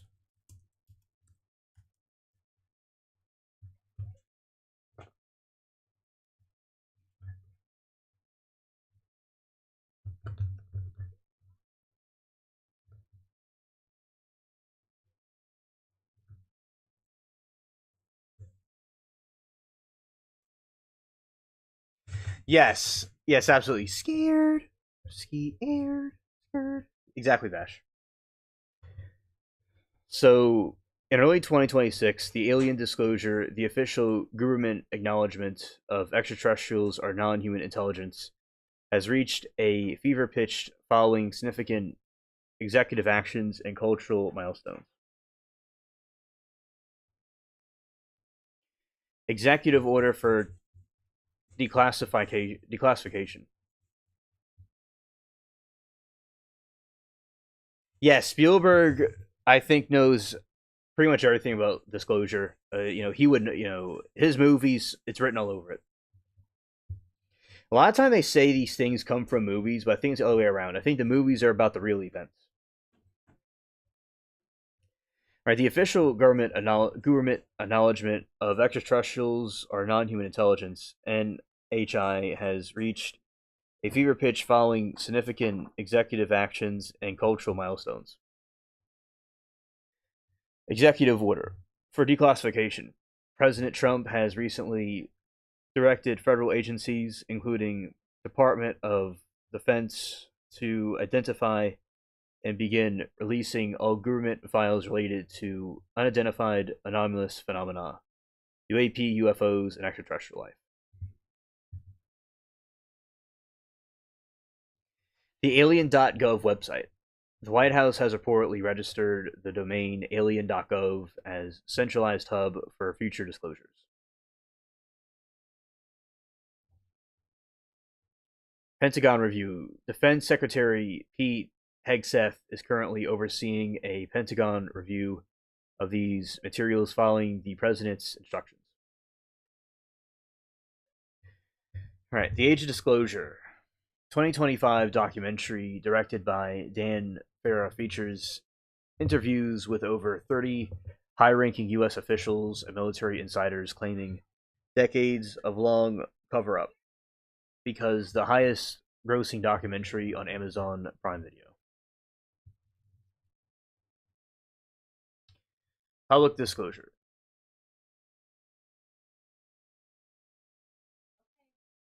Oh yeah, Moki, and I'm glad that you're explaining that because it's possible that they may not be doing disclosure like we think they are. Because and you have probably seen quite a few times where they're going to do disclosure and they don't. Yeah, Moki, I thought about that myself, and I had a theory that J Rod is Skinny Bob, although it's from a Soviet film. That doesn't really that could be negatable. I think that probably is J Rod. It or it's his friend or his colleague. So yeah, no, I think that is J Rod. Yeah, because when we were watching that documentary, I just was like, that has to be Skinny Bob, just the way it was described, and it's the only known alien footage that we have, and it was from a government experiment. And I wouldn't be surprised if the governments were collaborating with these type of experiments. And so yeah, I I think Skinny Bob and J Rod are the same because it was an alien that they were communicating with openly. It would. That's what I was thinking about the whole time. Those eyes are just piercing into the soul, right there.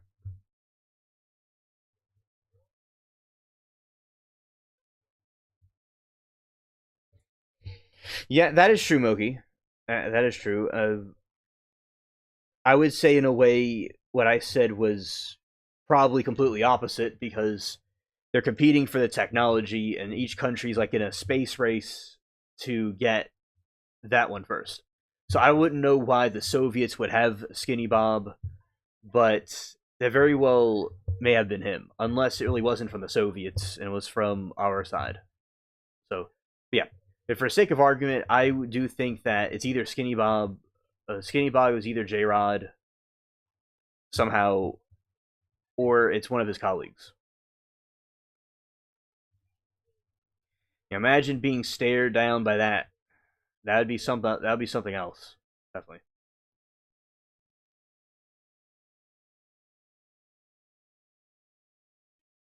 Yeah, and you see kind of like how its features everything about it. And remember we were watching this thing there, and its suit that it has on is like some kind of zipper.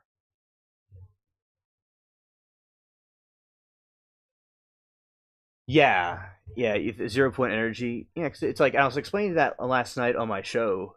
It's on the late night live that the energy is so advanced that is the reason they're trying to hoard it.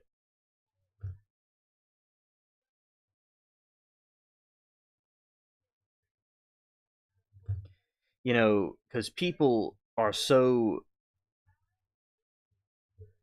would have be able to have wireless electricity. They would have like thousands of years ahead. Our planet would be so much more advanced, but they don't want people knowing about it, and the different countries want to compete for it.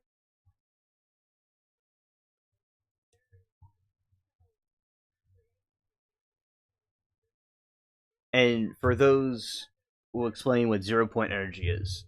It's the lowest possible energy that a quantum mechanical system can have.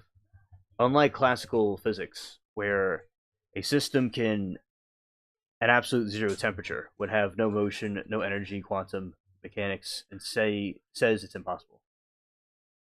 Still, fireballs falling from the sky to like what is going on. Okay, so those are still happening. I think that is extremely mysterious. What is going on with that? And they're all falling from the sky. I wonder if there's some sort of extraterrestrial connection or a sign of the end times. And this is right around the time they're talking about disclosure. So you gotta wonder, you know, what is exactly going on here? Are they trying to do something here with us? Are there aliens coming here, or is it some sign of something? Is there a galactic battle going on? That definitely is. I wonder too what that is. Just we're definitely in crazy times for all this to happen all at once. Definitely signs of the end times, in my opinion. The uncertainty principle, according to Heisenberg's uncertainty principle, you can know both the exact position and momentum of a particle. If particles stopped moving completely, zero energy, we would know both. Therefore, particles are always shaking or vibrating slightly.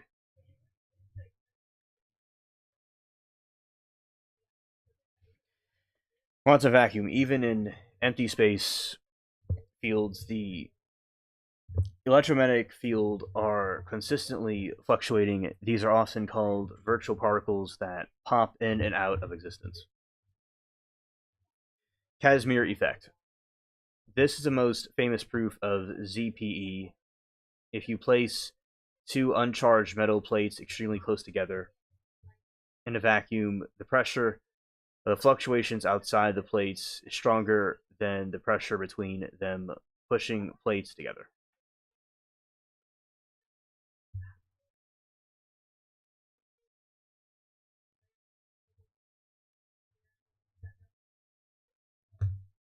Let's see.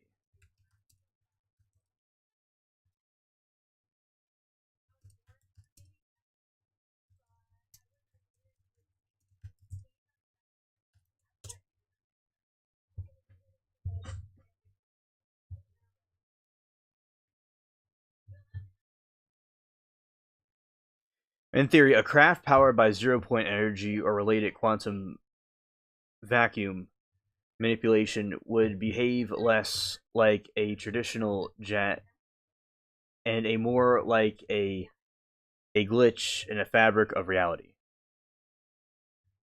Because this technology would manipulate space time or gravity directly rather than pushing against the air or using propellant, its action would be defined by a lack of traditional physics.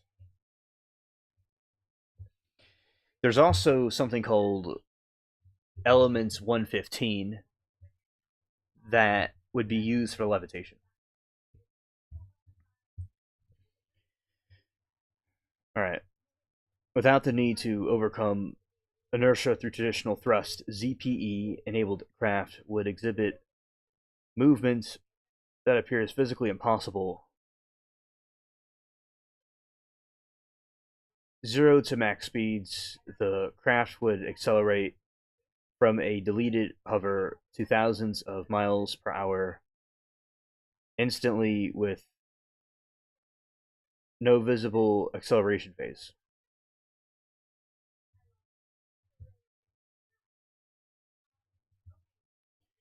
Attribute directional changes. It could make a 90-degree turn at the high speeds without slowing down, as occupants inside a warp bubble would not feel the g-force.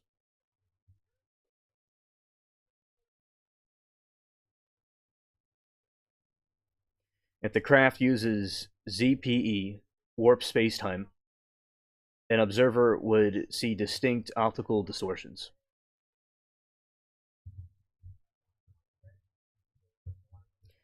Gravitational lensing.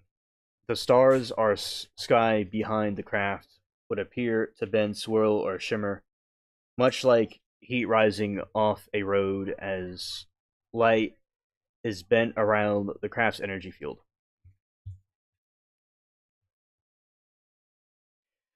Corona or glow. Some theories suggest that interacting with local atmosphere or quantum vacuum fluctuations could create a faint pinkish blue ionizing glow around the hull. Total silence. Combustion engines that create noise through expanding gases and sonic booms. A ZPE craft would be completely silent. Sonic boom by warping space. The craft isn't actually hitting the air molecules in traditional way, potentially allowing it to travel at supersonic speeds without a shockwave.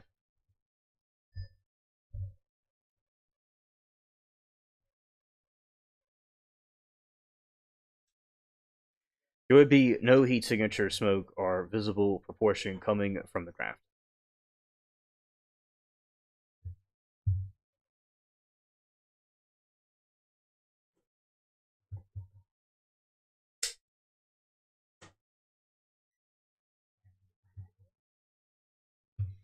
All right, let's go to the five observables.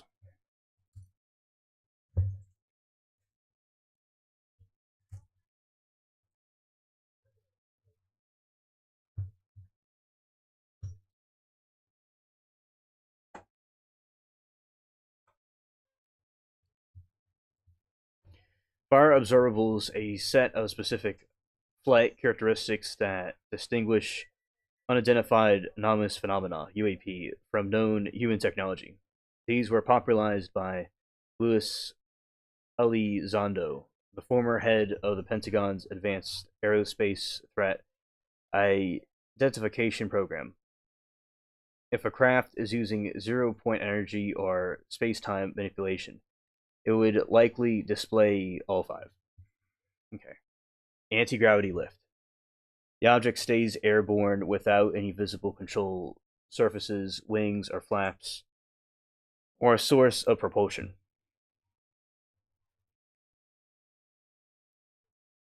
Engines, rotors, there is no downwash or heat signature typical of a jet or helicopter.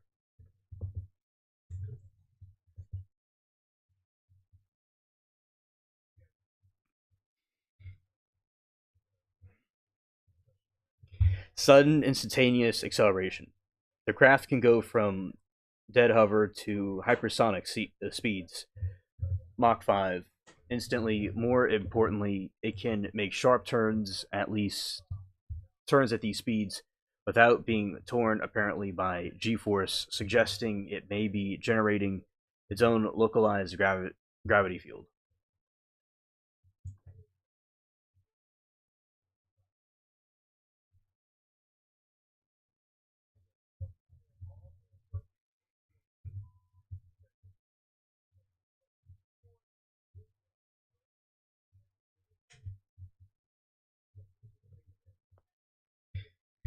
Hypersonic velocities without signatures. Traveling at several thousand miles per hour visually creates a massive friction heat and a sonic boom. These objects move at those speeds while remaining silent and showing no thermal footprints on infrared sensors.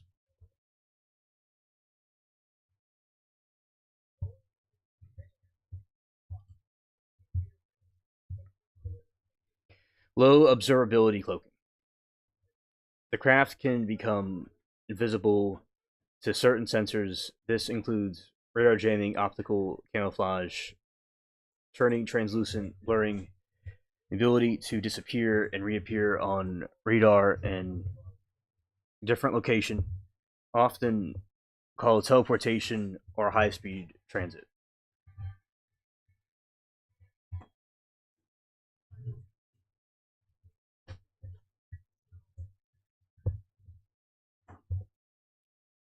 The most baffling trait, the ability to move seamlessly between space, atmosphere, and underwater without any change in speed or structural integrity. A craft might plunge into the ocean at 500 miles per hour without a splash and continue moving as fast as it's submerged. You see, those are the USOs. With the USOs, this is something that I was talking about last night. It's like the USOs underwater, catapulting into the sea. They would, they're there underwater. And that is explained about this technology that they have. Let's see this footage.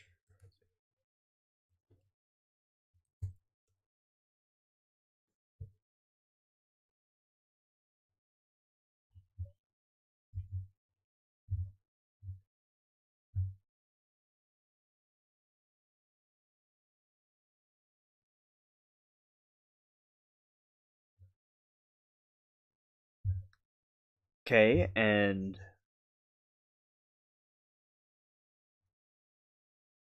Pentagon officially released 3 declassified U.S. Navy FLIR video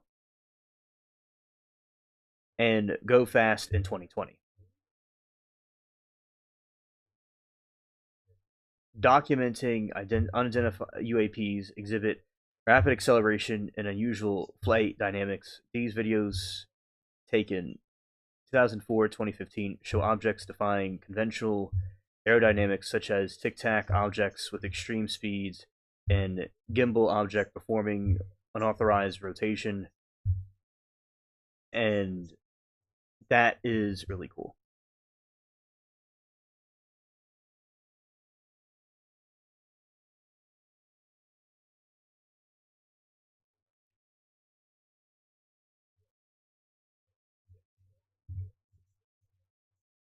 Let's see what this is.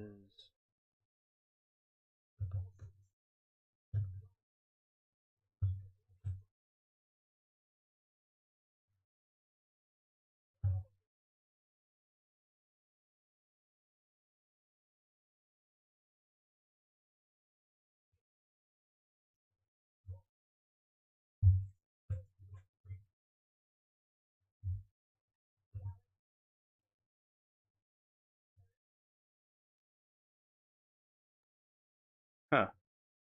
All domain anomaly research. Okay. Let's see what this is.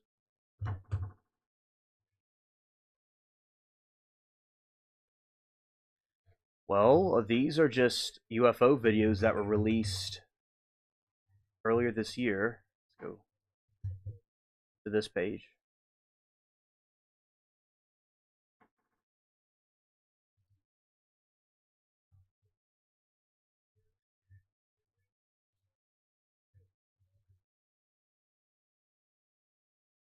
Yeah, that's the UAP right there. It's flying.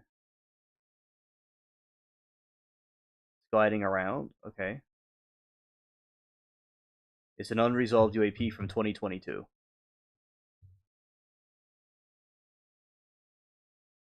Interesting. Okay.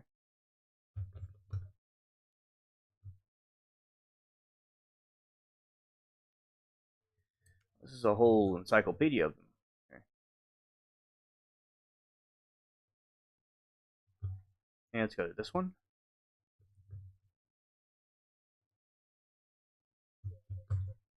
Okay. That thing just whooshed across the sky.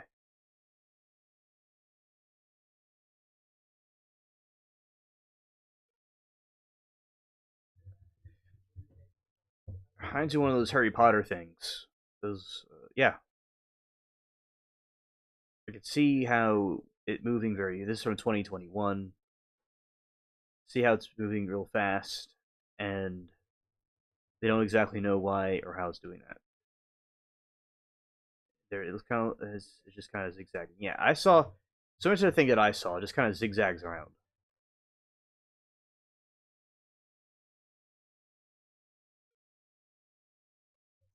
Okay, and let's see anything else in it.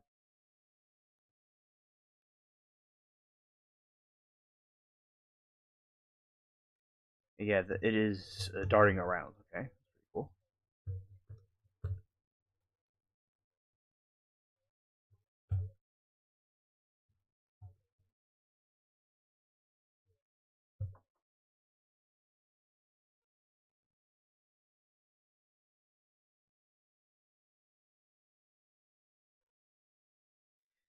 Yeah, so this one is watching it just kind of glide in a straight line. That was from Europe, right? And then this report right here.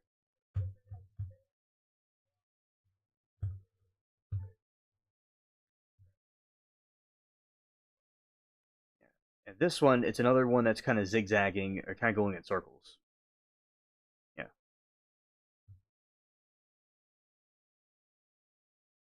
And they're just not exactly sure why they're doing that. Okay. It's from okay here.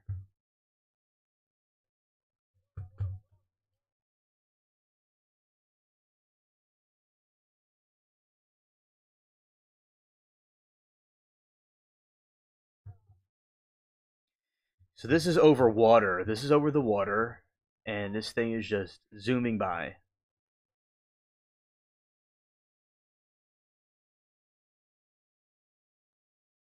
That is incredible.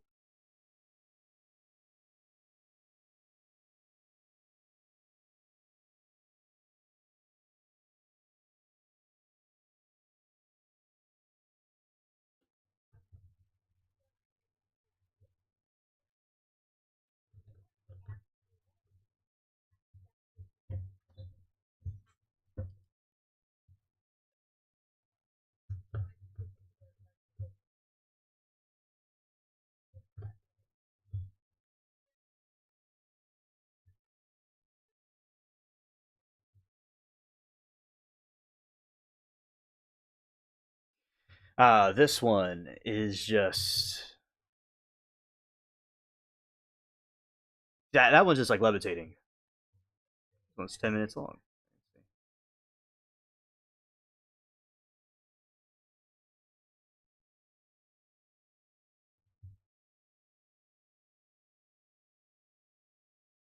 Oh, that one has a complete streak. It's kind of almost like a chemtrail. Now, I wonder if there's connections with UFOs and chemtrails. That would be something wild. Because if that looks like a flying saucer. That's what that one reminds me of right there. Yeah, it definitely has the dimensions of a flying saucer, and it's just kind of going off the rails and zigzagging.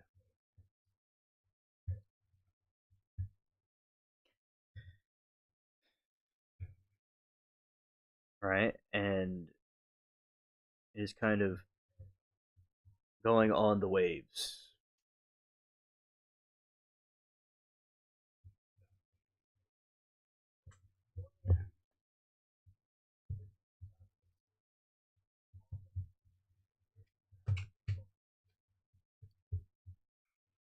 Okay, it's still going.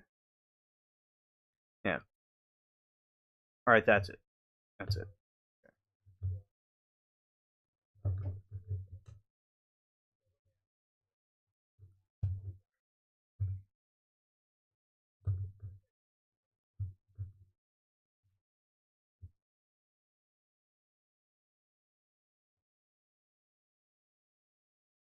Okay, this is another one from.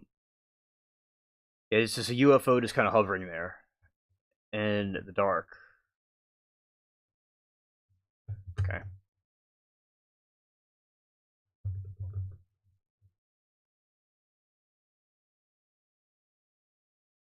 Okay, this one is resolved as birds. All the ones I showed were unresolved. This one was resolved as birds.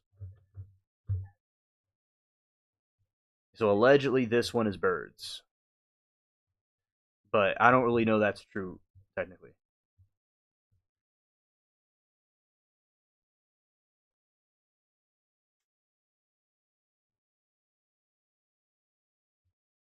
Okay.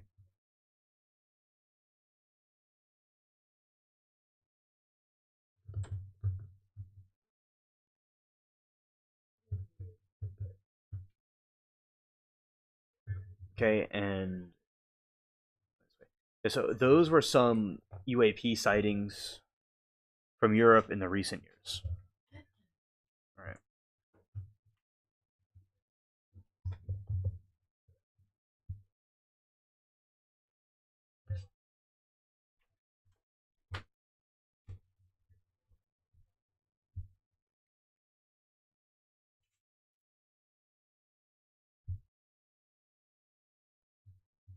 All right, let's see. Explanation of Tic Tac objects. Okay, let's see. Explain.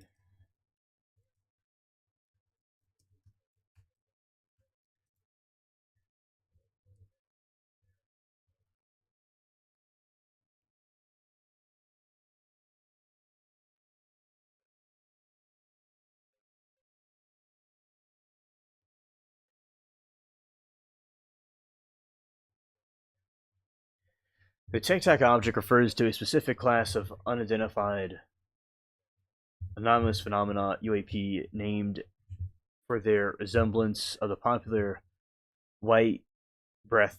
No, that is not what I meant to say. The Tic Tac UFOs. Okay.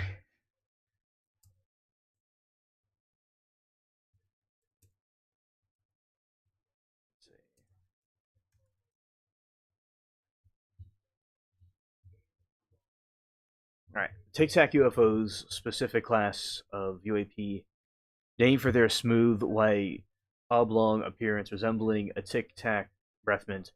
They are the most famous for the 2004 Nimitz incident, where U.S. Navy pilots encouraged these objects off the coast of Southern California.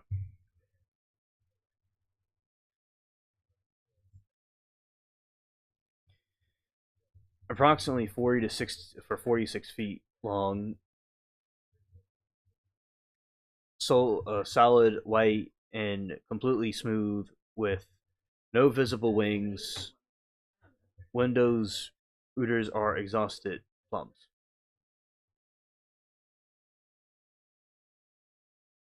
Dimensions. Descriptions often compare their size to Navy FA-18 Super Hornet fighter jets. Objects displaying impossible physics that defy modern aerospace engineering. Extreme acceleration. Objects were tracked on radar. Oh, facts. Another link. Thank you. Let's go here and drop this way.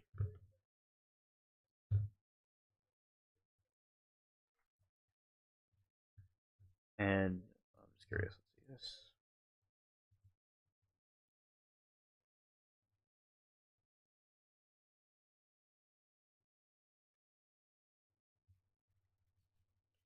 Shelter in place. What the F? National, we are receiving reports of a shelter in place at Pearson SFB. Therefore, personnel in the immediately vicinity, please take necessary self-precaution measures. We will advise immediate with any new information received. And real world Peterson SFB. Shelter in place, real world. Shelter in place has been directed for Peterson SFB due to potential threat of the installation of gates have been closed. Personnel reported designated basement location, real world.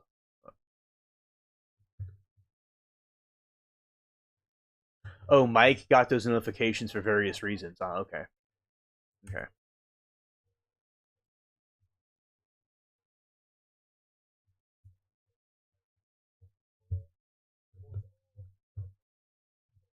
And just showing you all what we're talking about here is this. All right. So, yeah, this is the warning, and Mike got them for various reasons. Okay. So that's what it looks like. Okay, another link.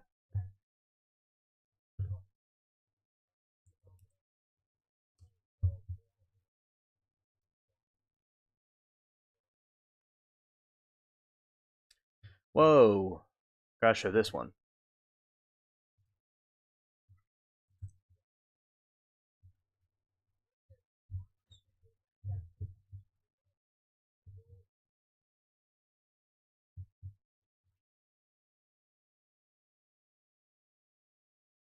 You never see it say goes to the basement. Okay. And some houses don't have basements. So if it may not be authentic, but or if it is authentic, there's something going on that is odd, or it could be not authentic. Okay, understood. Okay, so this is a registered alien Gov 2 hours ago before the meteor hit Ohio. Dozens of videos are being shared from around the world of these orbs on a daily basis. But no, I'm just tinfoil. Oh, tinfoil hat nut need to accept psyop slop. It's just a plain meteor. Really blessed our hearts.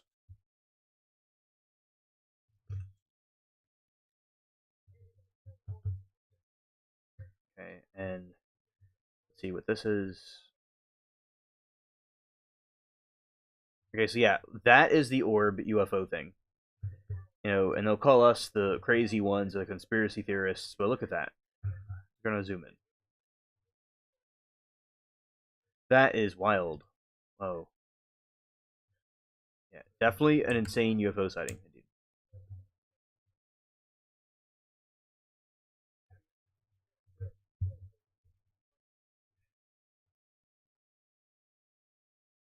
Yeah, there's something going on more than some regular UFO sighting. I mean, a regular meteor shower going on. I mean, these orbs are being seen everywhere, especially during this time. Very odd.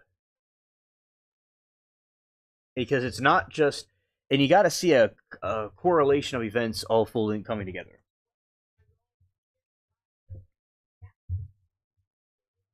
Where you have these orbs, these UFO type entities that are there, right? And it's flying around in different directions, and these comets are falling from the sky, which I think is insane.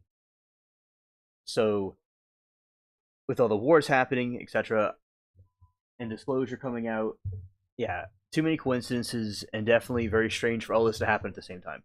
Definitely agree. Yeah, something is fishy. And let's see. See something right here.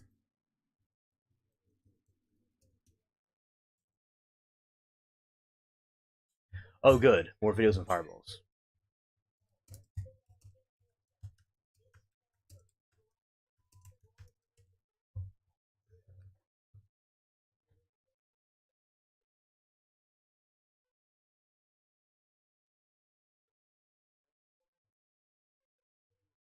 Okay, and we're going to show this.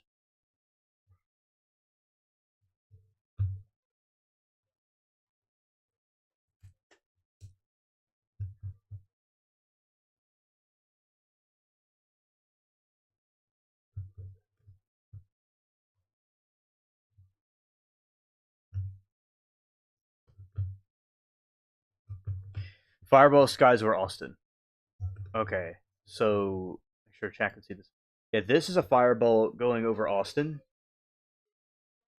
and definitely some sort of orb type entity.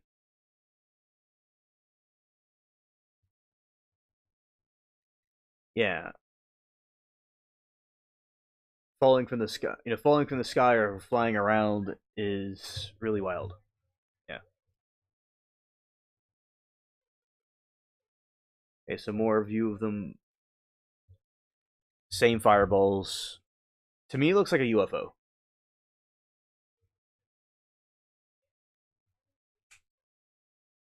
And that it reminds you of like 2012 type stuff, and or maybe Planet 10 is coming closer. That could be a sign. I know, right? It's it's like, is there another planet like Planet 10, Nibiru, coming towards us and causing a disruption of the different asteroids? Are we getting closer to the end times? Because this is definitely signs, something like that. Or is there Project Bluebeam going on? some sort of UFO. Something's happening. It's not just meteorites happening from the moon changing. There's the UFO things can't really be explained that well. So yeah, I especially and there's UFO disclosure being talked about. So just too many coincidences. So I think that there is something going on that we'll eventually see the answer to, because the aliens are either coming here or they are already here. This year, there's going to be a movie coming out of the disclosure from Spielberg. So too many things adding up. Yeah.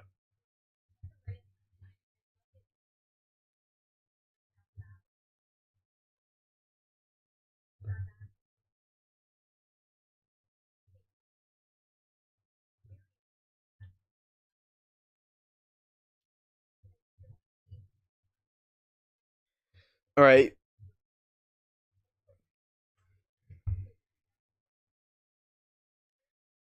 Jimenez. So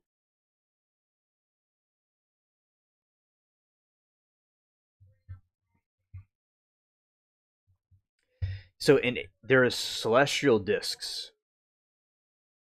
Ancient Egypt, the mythology mentions the winged discs and celestial boats used by gods like Ra and Horus to traverse the sky. Some view these as most accurate to ancient depictions of UFOs, possibly appearing as glowing orbs.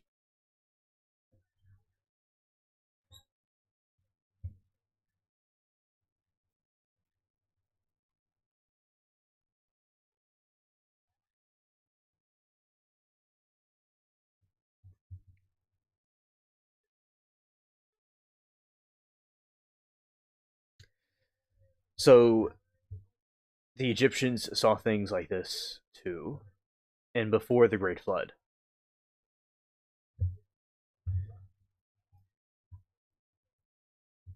Yeah, I yeah, these things are more than a comet falling out the sky. It seems like it has its own consciousness and it's flying directly and around these different areas.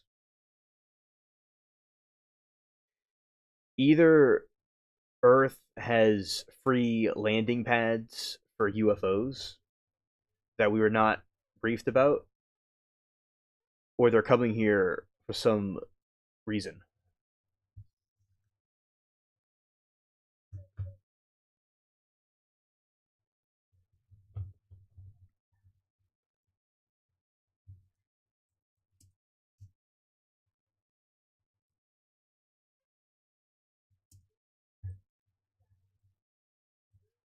Let's see.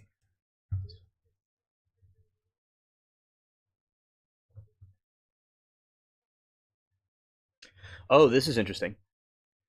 In historical and modern theories, the orbs and comets are often linked as potential catalysts for the Great Flood and other ancient cataclysms. While mainstream science views them as distinct phenomenon, several theories bridge the gap. Comet impact flood theory. A prominent scientific historical hypothesis suggests the Great Flood was triggered by a contemporary impact rather than just rain.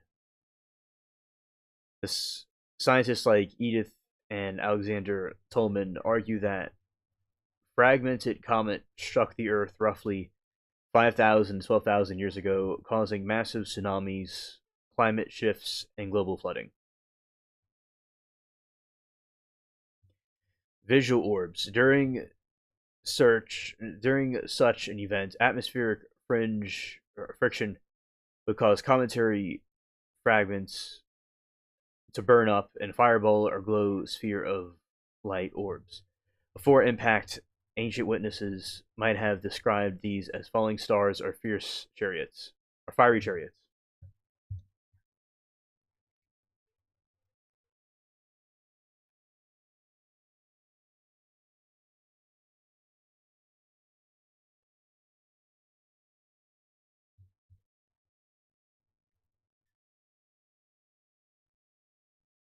In the context of alien disclosure, the ancient astronaut theories, some believe what the ancients called comets are actually structured craft or orbs. So there's some theories that the comets that we see here are actually orbs. They're not even comets. That in Fuji and China and Ohio, they're actually orbs, not really comets.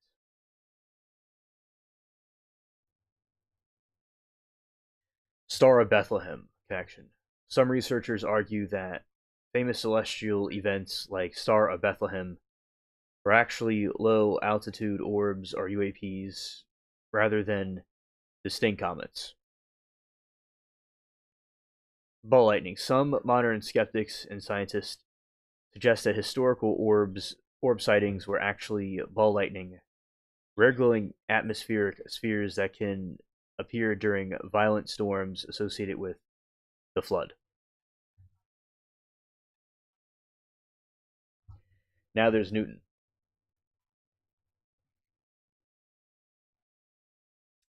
Newton's watery tail theory. Interestingly, Sir Isaac Newton and his colleagues William Whiston proposed that the Great Flood occurred when Earth passed through the tail of a comet.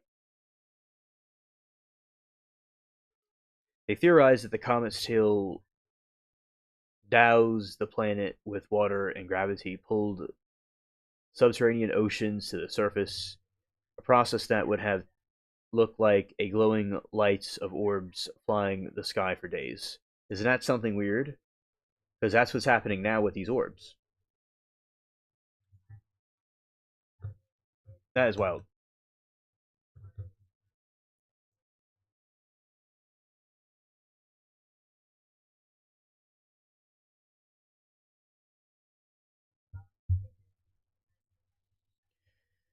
Microsulfurous physical orbs. Geologists investigating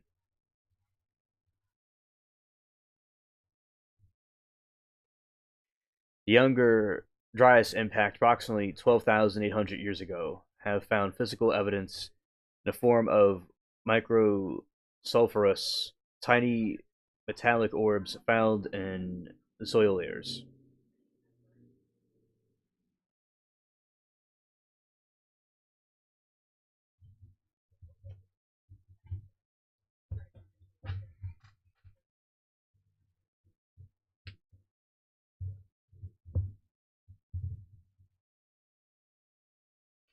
These are essentially frozen droplets of melted rock created by extreme heat and contemporary impact.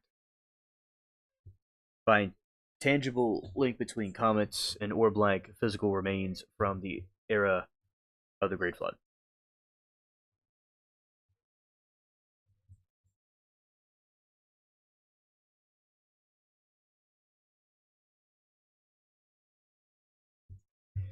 All right, let's go to the ancient texts. Scared.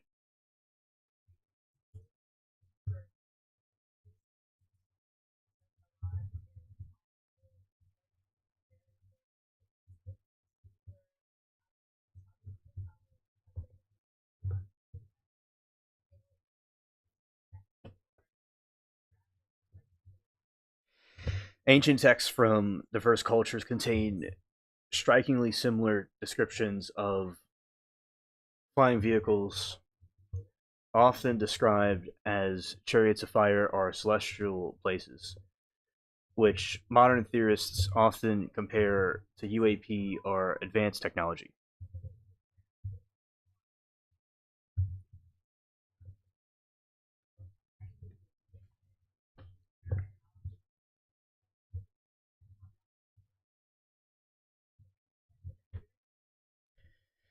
The most famous biblical account occurs in 2 Kings 2:11 when the prophet Elijah is taken to heaven. Events. Chariots of fire and horses of fire suddenly appear, separating Elijah from his successor Elisha. The whirlwind. Elijah did not die but was carried upward by a whirlwind in sea era, meaning storm or tempest. Ezekiel's wheel. Oh yeah, we were talking about that in the show before about Ezekiel's wheel, and that is a theory that the UFO thing in Ezekiel was really a UFO that people see now.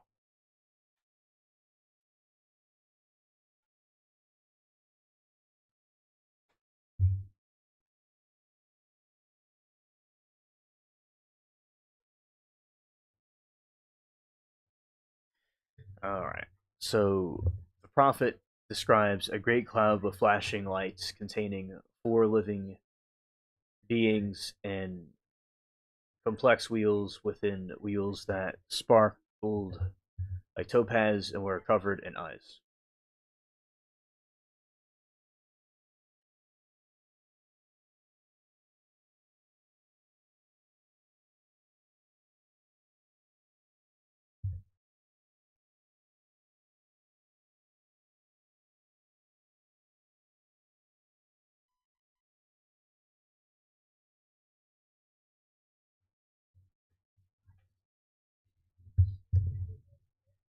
All right, the Vimanas, ancient India.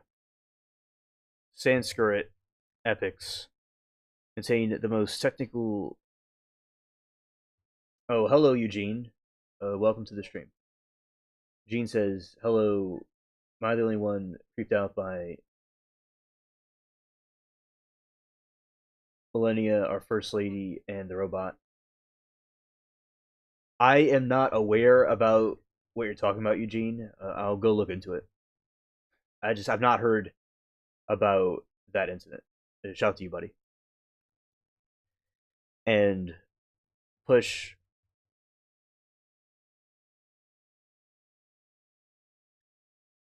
Oh yeah. Okay. Okay. Okay. Oh, so Amoki sent me the video about it. So I'll check it out later.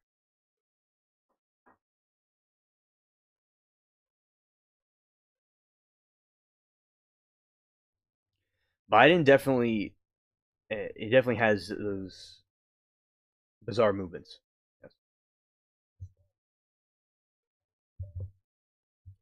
All right. The push Paka Vimana, a magnificent self-moving aerial car described as a bright cloud in the sky, or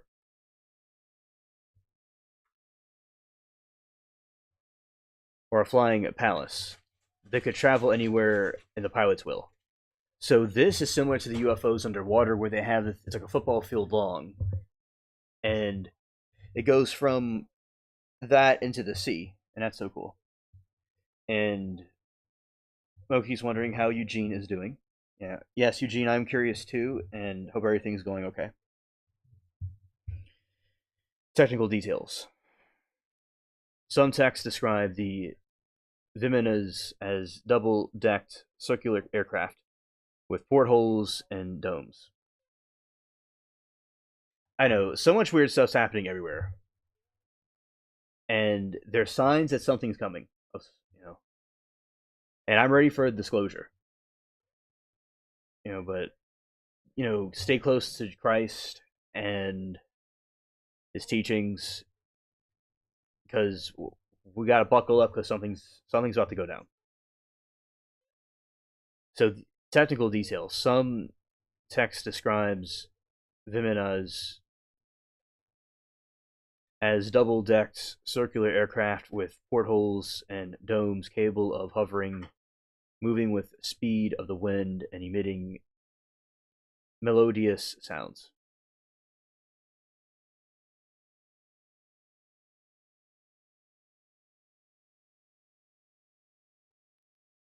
Okay, yes. Prayers for you, Eugene.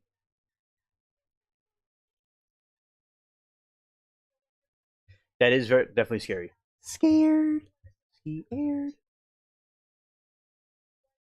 Oh yes, absolutely, Eugene. Yeah. Jesus, take the wheel.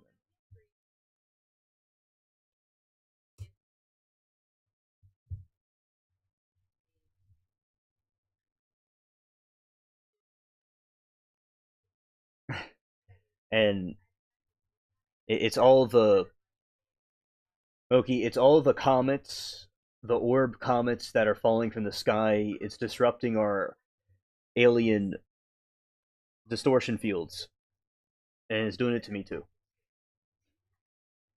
And there's something in those comets that is messing with all of us.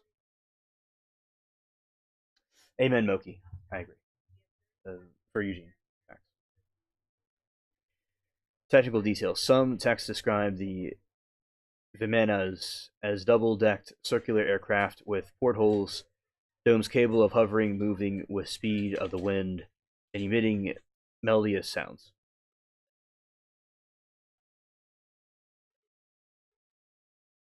Oh, or it's not sleeping. That could do it. That could do it. It's someone, I guess, the lack of sleep when the bedtime, the time for bedtime just gets ignored. The bedtime hour takes revenge. But yeah, I do still think those comments have something to do with it. They're very hypnotic with the force fields. Warfare, the Mahabharata describes aerial battles involving weapons with the power of the universe, which some compare to modern energy weapons. And from the Book of Enoch.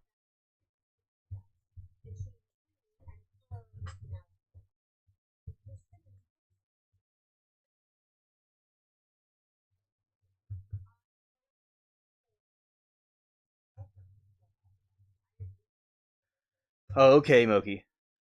Okay, yeah, it's about past your bedtime. So, yeah, Moki. Well, thank you for coming. Had an amazing stream with you, and take care. See you tomorrow at some point.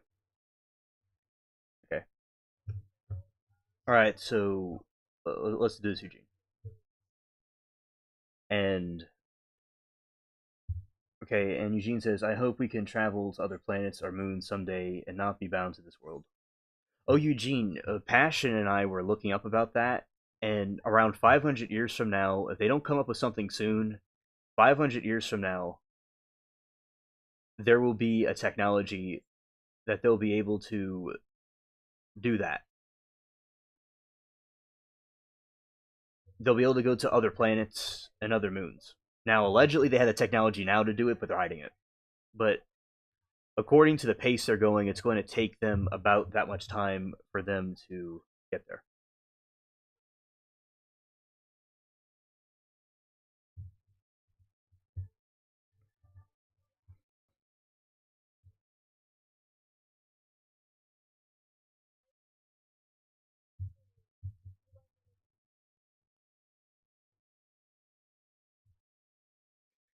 Infinite knowledge.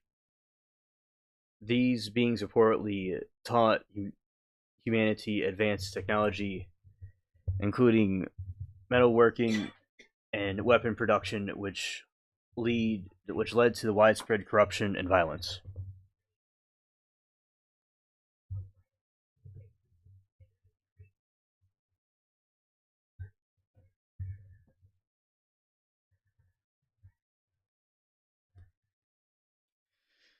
Celestial journeys. Enoch himself is described as being taken on heavenly visions where he observed the structure and cosmos and the throne of God. So he was being taken and transported to these different dimensions. And also, Eugene, I'm still doing the garden life, by the way.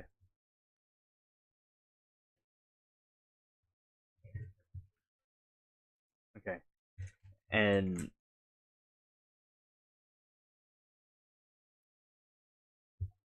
Eugene said, I dream of my own moon around a gas giant, but that is silly in science fiction, but it would be great. Hey, one day we'll see about arranging that for you. That'd be pretty cool. But uh, it'll be it'll be a task to keep it with maintenance, but we'll see about that.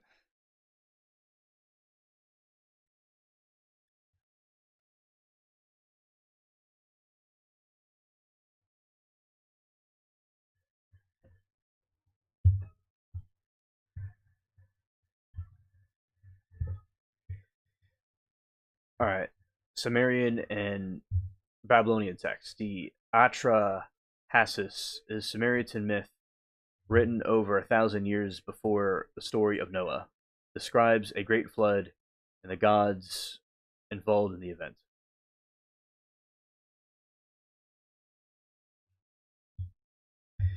Anunnaki craft. Proponents of the ancient astronaut theorists then link Sumerian Anunnaki to the pilots of the Vimanas, are the celestial vehicles described in these regions. Here's Star Trek kid. Well, hey, at least you're not. That is really cool to be a Star Trek kid. Okay, because now they have iPad kids, and I was coming up. I didn't grow up with an iPad until they came out later, but there was text instrument calculators. So I'm a calculator, and other ones now the new generations are iPad kids. So you grew up a very awesome time. But you see, a lot of the Star Trek technology is the same technology that these aliens and these different people had in ancient past. So all Star Trek was like explaining to people what was about to come, because that's what they already had back then.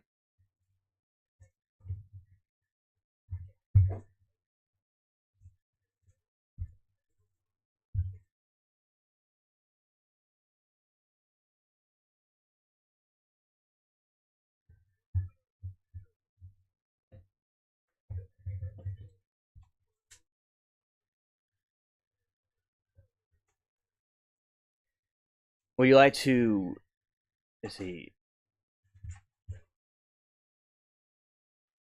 Atari, NES, and CD players? That is cool. The Atari is a very was a pioneer. You know, I played something similar to that when I was, some remake of it when I was little, but definitely very historic. And NES and CD players. Well, CD players, you know, I grew up with those in the 2000s, but the other ones are very uh, pioneering tech that led to what we have today. So that's cool. I I'm sure people had those radios, you know, boom boxes, stuff like that at that time. And I remember we're talking about on the other stream about the cassette tapes, I'm sure, and also those two. Yeah, I thought cassette tapes were interesting. I told you that before, but yeah, I very cool time. Now my thing was Voyage to the Bottom of the Sea. That's the one that I was able to see because when Star Trek would come on, ABL would be on Saturdays. So I didn't really get to see Star Trek that much, the replays of it. But I saw Voyage to the Bottom of the Sea, which I think is like an underwater version of Star Trek. But still, Star Trek is very good, and I like it.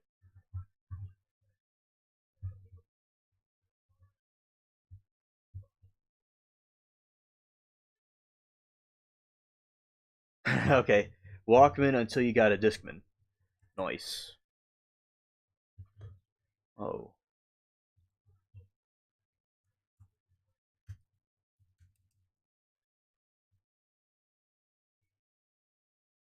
Oh, I had a Discman too. Also, I had a Discman as well. It's vintage tech that was from the 2000s, and I would get these. I tried it around the 2012. I would, and before that, I there was used, but I remember I would get a bag of CDs and go and just put different things in, and that was cool to experience that because now everything's all digital,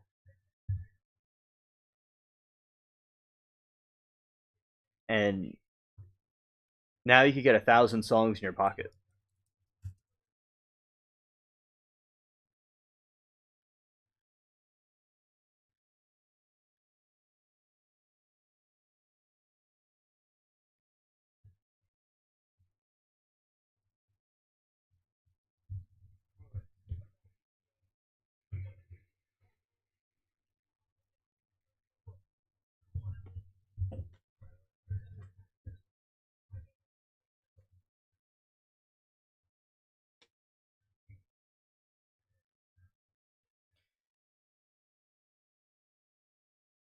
Oh yeah. Me too. Me too. I had an iPod before I had an iPhone also, and the iPod Shuffle I think is underappreciated because it was the a very fascinating piece of tech. But now with all the screen technology, it looks a little bit primitive, but it was really something incredible. In the original iPod was the pad it had the little um, circle control pad was so cool. I remember that tech was so awesome. I do like the iPod Touch. That was another thing that was cool as well. That I remember having the silver back and everything. So we had that. Yes, Eugene. The phone today is basically a supercomputer. Correct. Something that big computers that would take up a warehouse couldn't even fulfill. It could be a phone. It could be watch videos, do all kinds of computing on it. Yes, indeed. So it's definitely evolved really cool over time.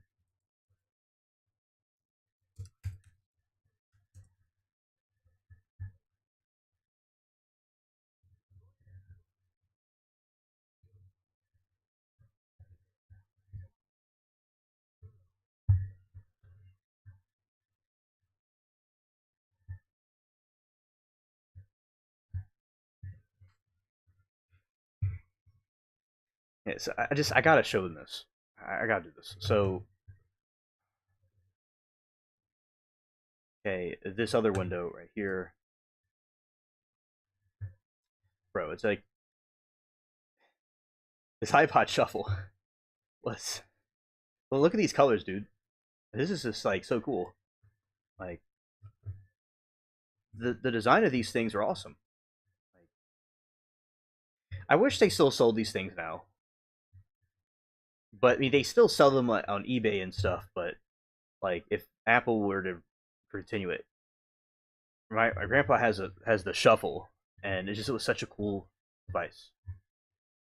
And these were also cool.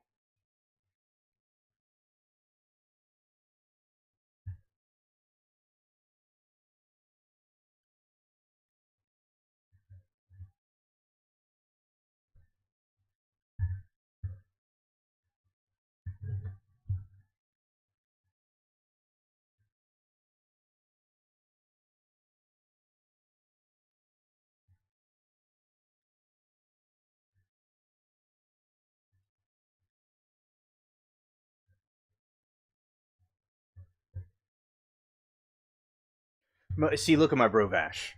He still has that one still. Facts. Facts. Yeah, I remember that one. It was such a fascinating piece of tech. You too. I have that as well. Yeah.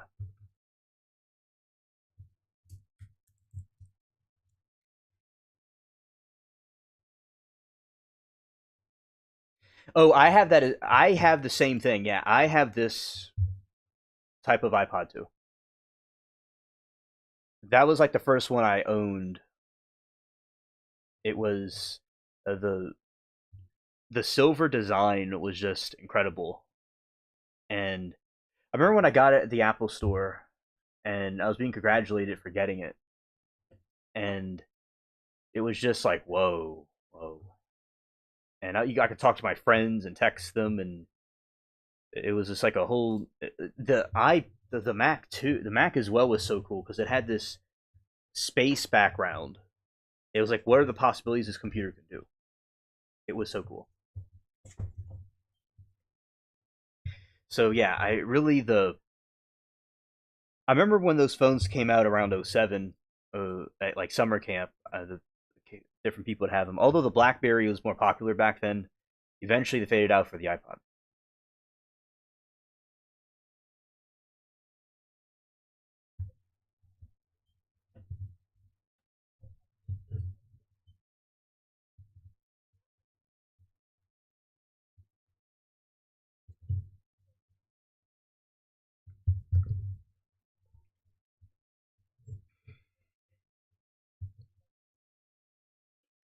I also have an iPod Nano still, which was years beyond its time. TBH. Oh yeah, the iPod Nano. Oh, that was cool too. That was cool.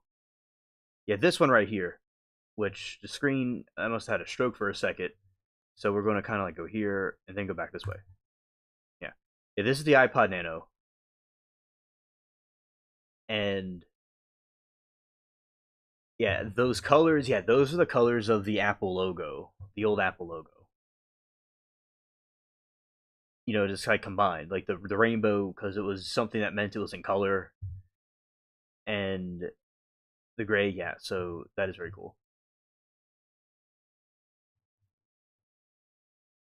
Yeah, the blue is just so greatly designed, and this one right here, you know, was the classic one that I remember. This one playing different songs on it, and just remember how such an ingenious form of technology it was.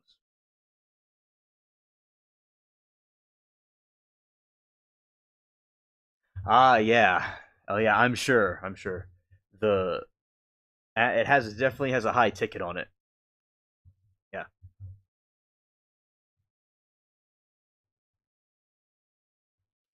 and that's why with the membership thing that is on the channel, that it's the same price of a song from iTunes from the past, because I like that concept, the 99 cents concept. So that's what I put an idea that I put into my channel, by the way. So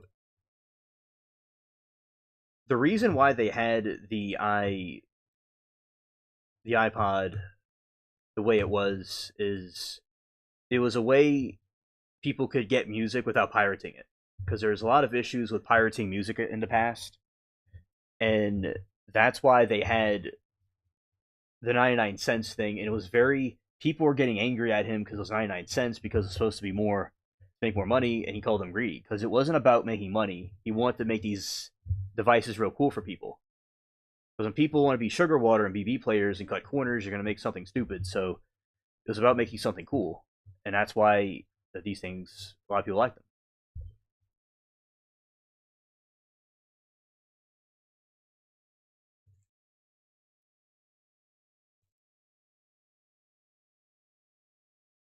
But the Apple products are definitely pricey. Yeah,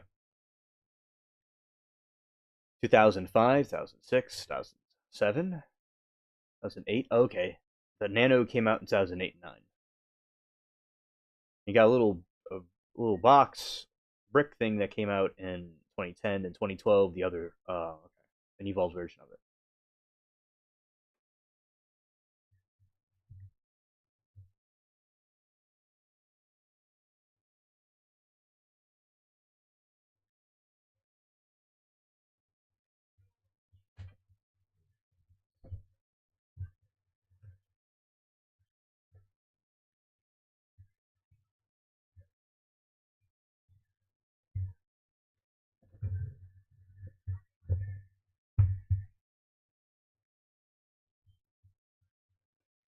Okay, yeah, and I like the different, you know, black and gray here. Those are two good colors. Okay, let's say the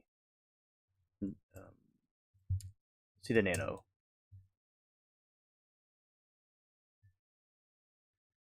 Yeah, this was a cool screen. I like the circular control panel. That was a very cool design, and how it just fits in your hand. Oh, I like the orange color. That's a nice summer feel to it.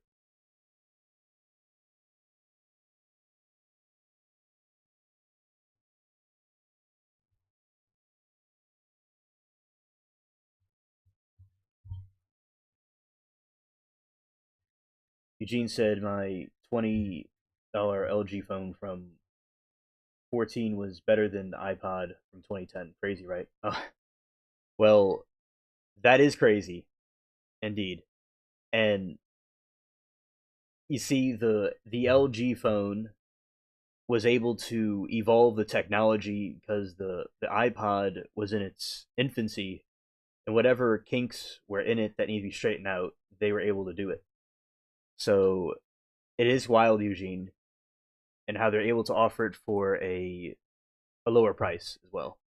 So I, even if it was not in the ecosystem of Apple, it's great that users can have these devices that can work better than the original iPod. That is great for the customer experience. That's only $20. I think that is really cool innovation right there. And I think feedback is extremely important. So I like the idea about that. And I didn't even know, Eugene, about how those phones worked. So I'll keep that in mind myself. Appreciate it. Is it crazy? A $20 phone can be like a supercomputer, even better than an iPod. So I like that, indeed.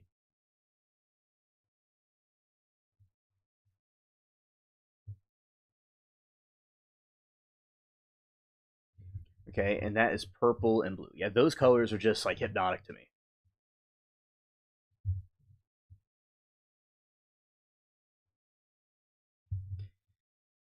Extremely hypnotic. Scared. Okay, and let's see the LG phone. 2009. This is the 2009 version of it.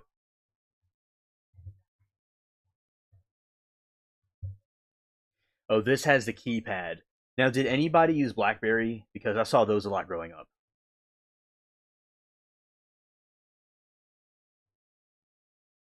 Oh, your last one was a fifth generation. I got you.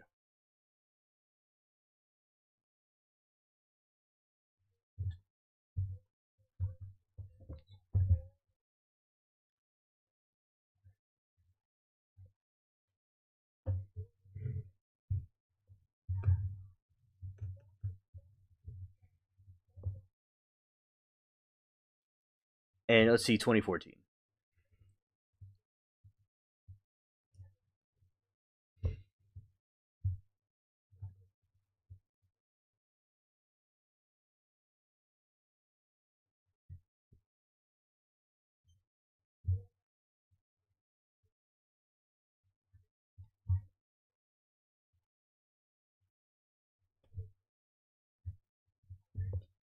I only knew strippers of BlackBerry.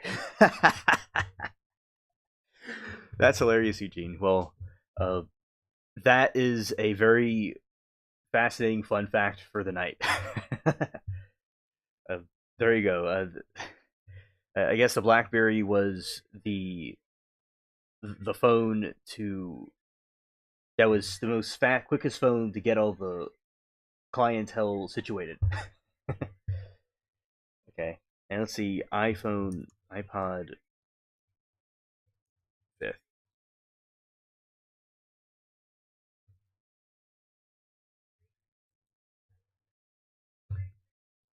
Yep, that I have that iPod.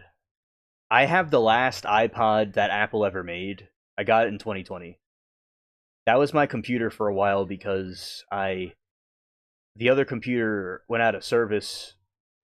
It was during the time of the COOF 19. So that was my computer for a couple of years. I mean a year or so until I Apple reopened after the that's crazy. I did YouTube and everything on an iPod. That is crazy. Um and then I got the phone and then I got the computer when I was able to go to the store.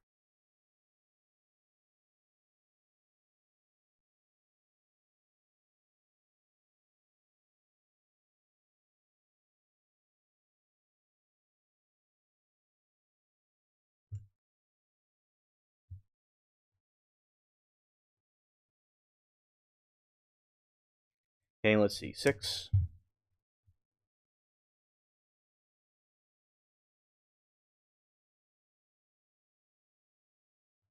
Okay, this is 6th generation.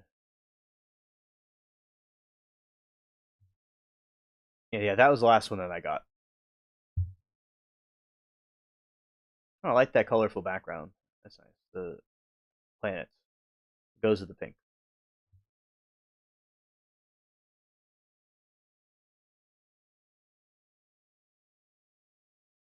Oh, okay, okay. That is cool, Eugene. That's cool.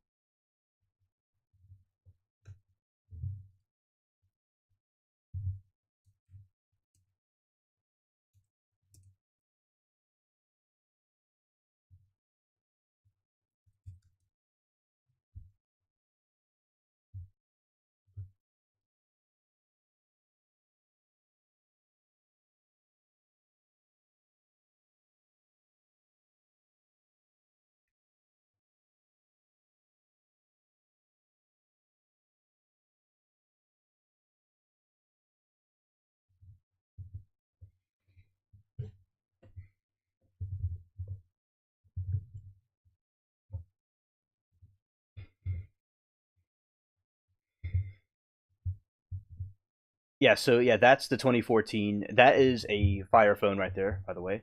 Now, what type of computer was it? Because one of my friends had HP, and I had an HP tablet from like 2012. I mean, 2013.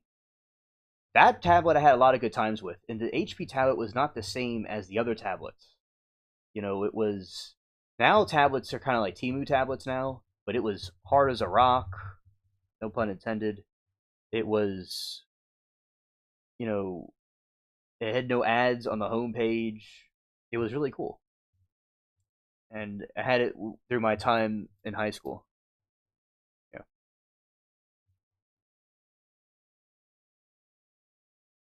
So yeah, HP was a tablet that I had. My friend had an HP computer. By the way, let's see, HP 2013.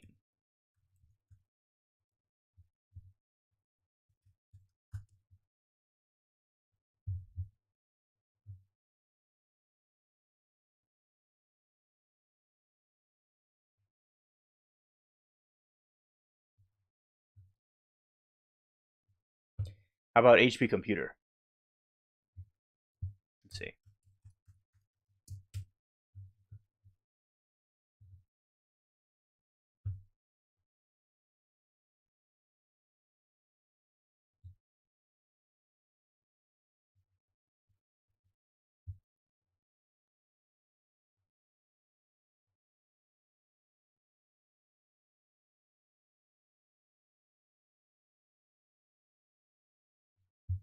Yeah, so this is the 2013 HP computer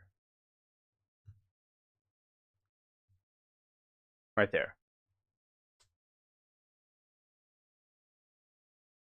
Oh, you had HP. Nice, nice, nice.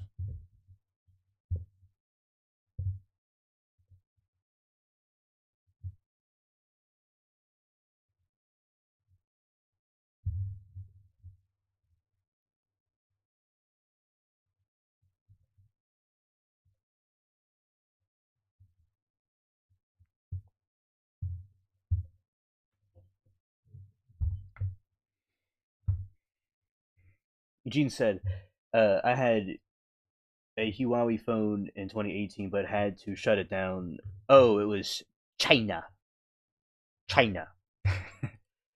I get it. It was a Timu Sheen phone.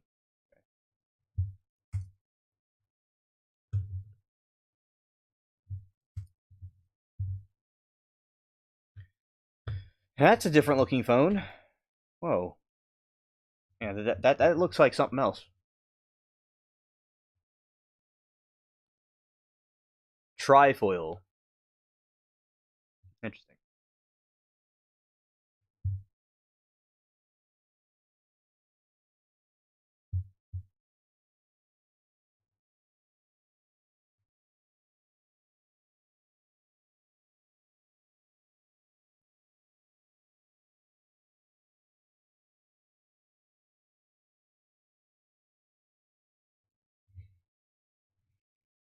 Yeah, I've never seen a phone that looks like that before, but I've heard the name.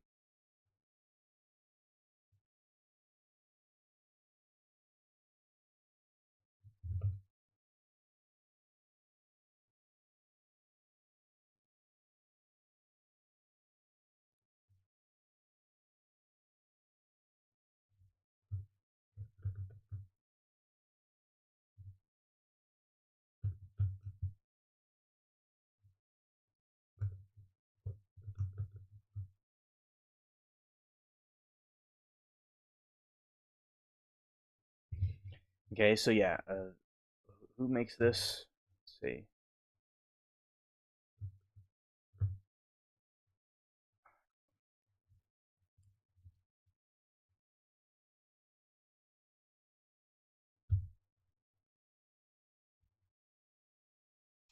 Motorola, that is cool. And Motorola has new flip phones now with a touchscreen. I think that's a really ingenious technology.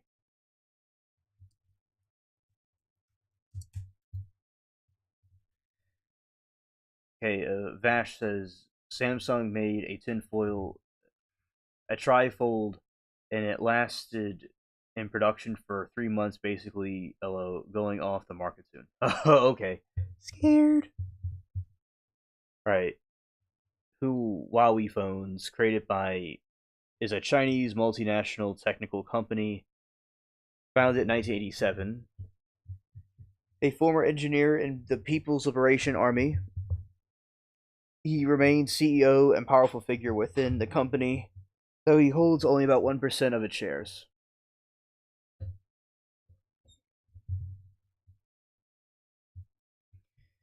Hui is a private company that describes itself as a wholly employee owned.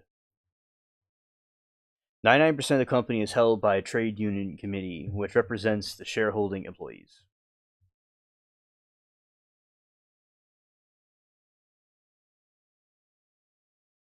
Employees hold virtual restricted shares that grant them profit sharing rights but do not provide direct management control.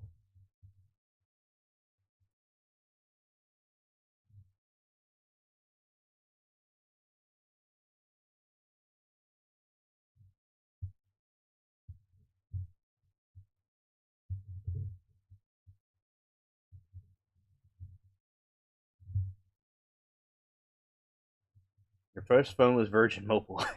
Let's see what this is.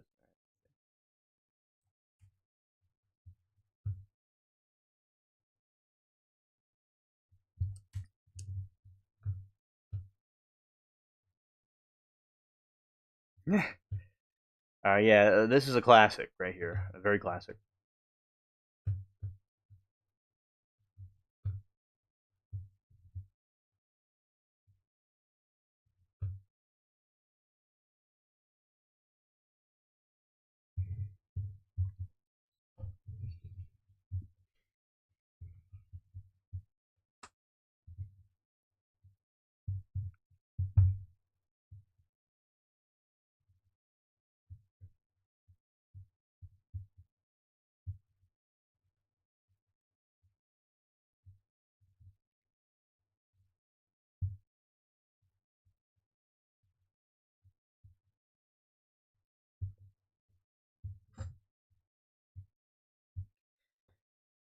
So that is, it's a very historic phone. Yeah,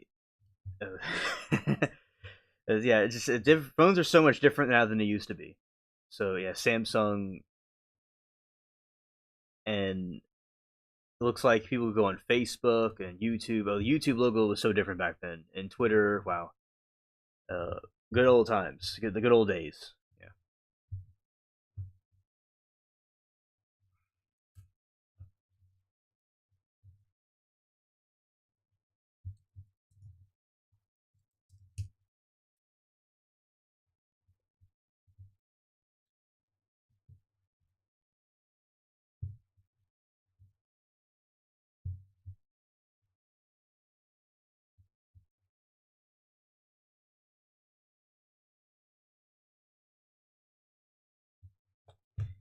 All right, and let's see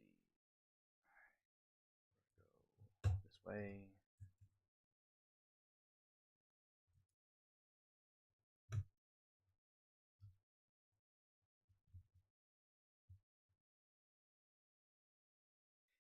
It was not made by Apple. It was manufactured by the Palm Commuting Company division of robotics in '96. But what you're thinking is the Apple Newton, the Newton device. It was Apple's competing handheld device in the '90s. I'll show you what that looks like. Okay.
All right, this is the Apple Newton. It looks a lot like the iPhone, no, like a precursor to the iPhone. But yeah, that was there.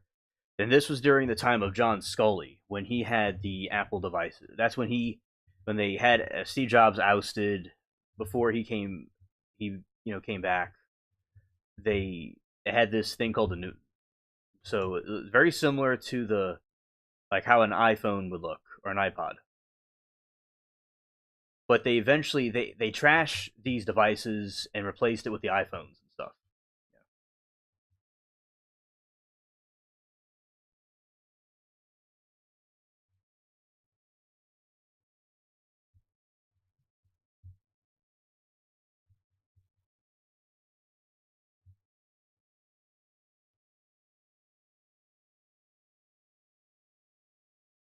Yeah, so different than how the technology is now.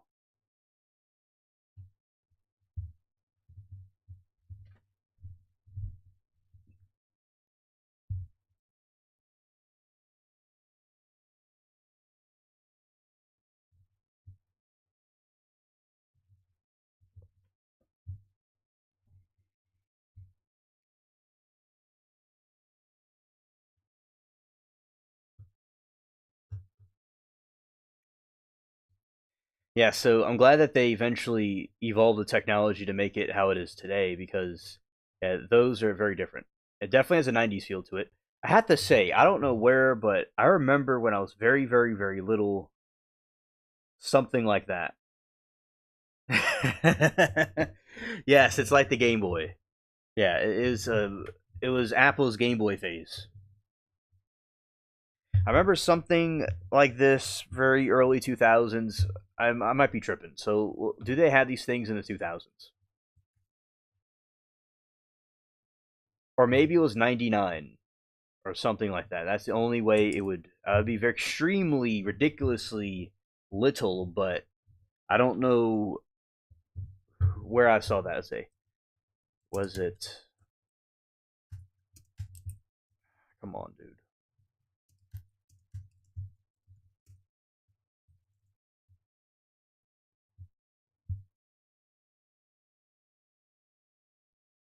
Product of the 90s. The device was first released in 93, discontinued in February 27 of 98.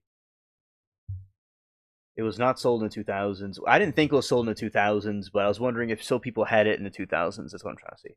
So no, it was in the 90s. It was there, which I thought was 90s, but it was discontinued before 2000s happened. Okay. Say I meant that people use them in the two.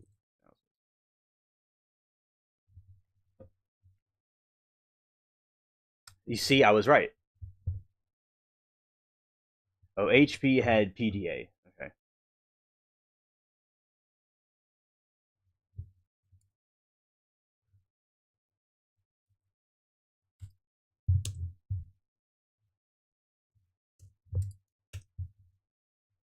Ah, okay. Look kind of similar to that. I see.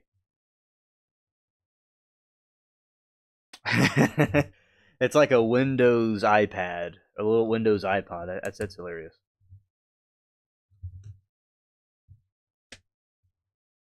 People did continue to use the Apple Newton in the 2000s, though they were mostly dedicated to enthusiasts rather than general public. Early 2000s, mainstream PDA had shifted to newer, smaller devices like the Palm Pilot. However, the loyal Newtonian community, prevalent through decade by developing custom software or hardware hacks. They had Wi-Fi, Ethernet, Bluetooth support. Interesting. Okay, let's see what the Palm Pilot looks like.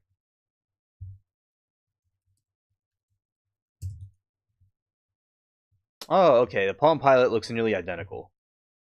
Maybe I saw something like this growing up somewhere, and that's where the idea came from.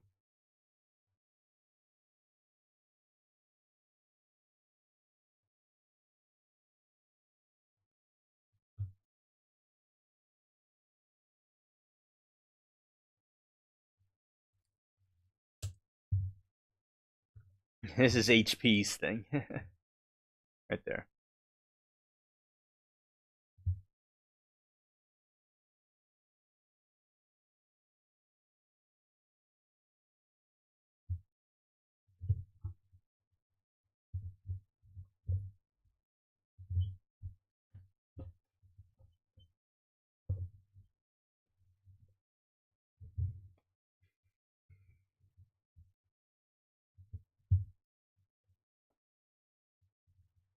Okay, and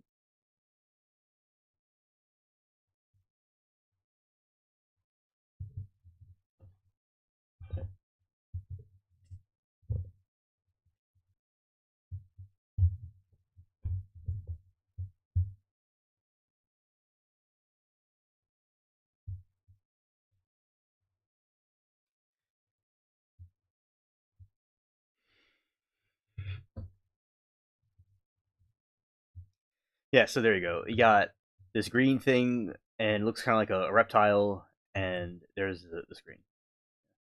That's pretty cool because Windows could have gotten into the iPad or iPhone type stuff, but they thought it was a stupid idea. The bro that was the CEO of Windows at the time said it was a stupid idea, and then they went backwards.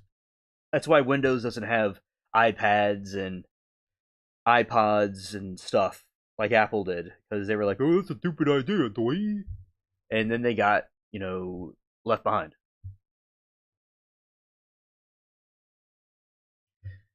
Was it the PSP? I think that's what that was, but let's see what it is.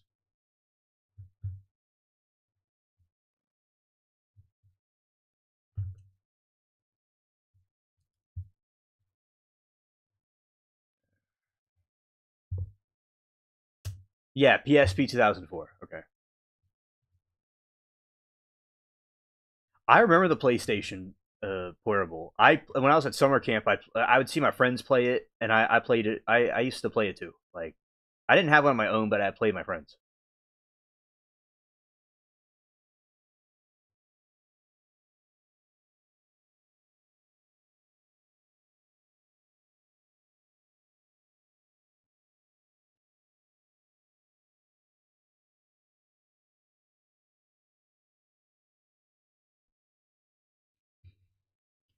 All right, release it came out in Japan in December 2004, and it arrived in North America in March 2005.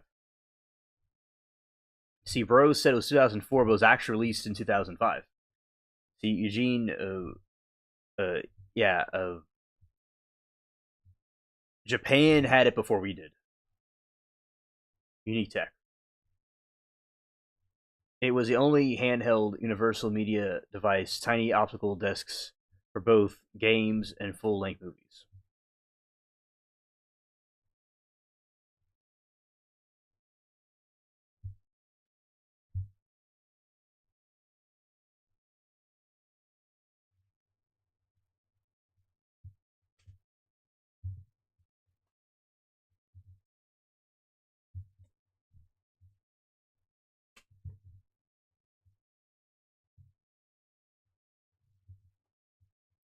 Multimedia. Sony marketed the Walkman of the 21st century because it could play music, show photos, and browse the web. Yes, bro. I had my friend, my alien bro, gave me the original DS, and it was kind of bigger and clunkier version of the DS Lite, which then eventually later the DSi came out. I had all three DSs and Game Boys, so yeah, I remember that. It was really cool.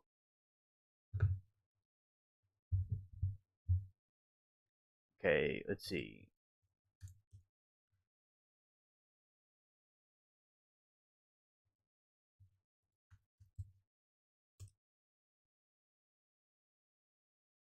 Oh, it ended in 2014. Production ended last. Japan factory closed in 2016.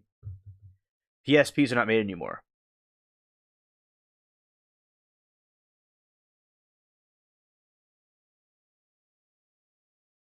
Wow.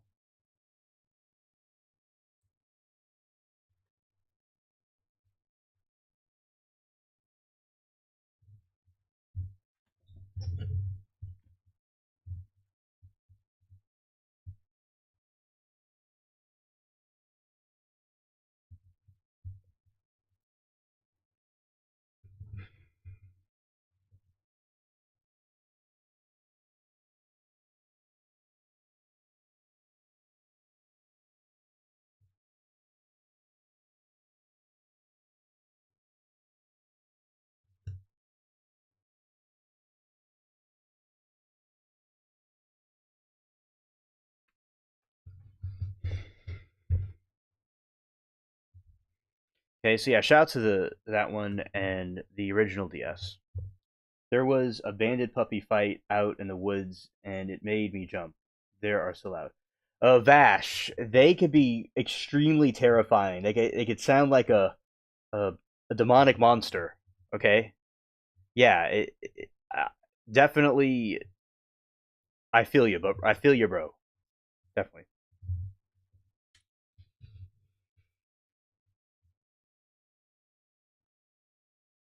Scared.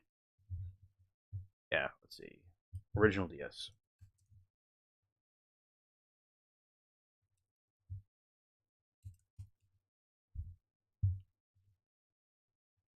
I had this one.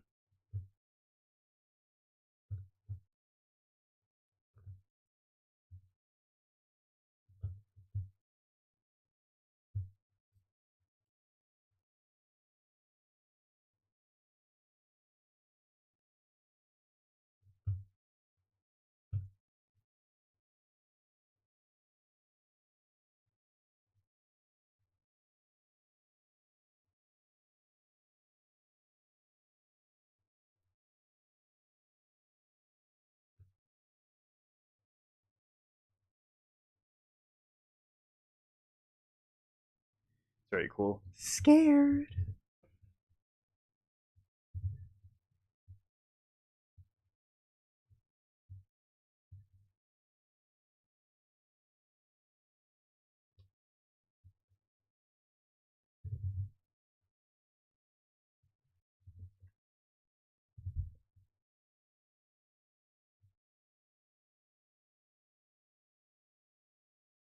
Scared.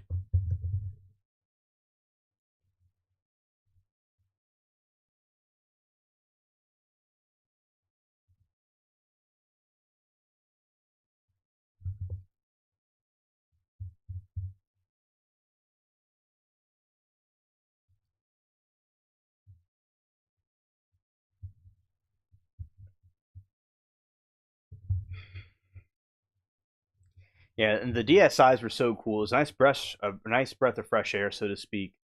Uh, with you know the way it looked, it was brand new, and the Mario games are so cool. So yeah, I really enjoyed that.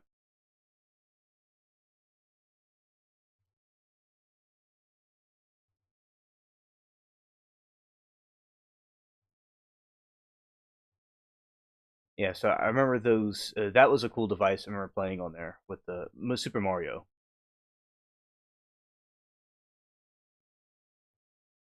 And that's a DS Lite. Yeah, those are pretty cool too. Hey, Night Shift, welcome to the stream. And later I'll be doing the other live too.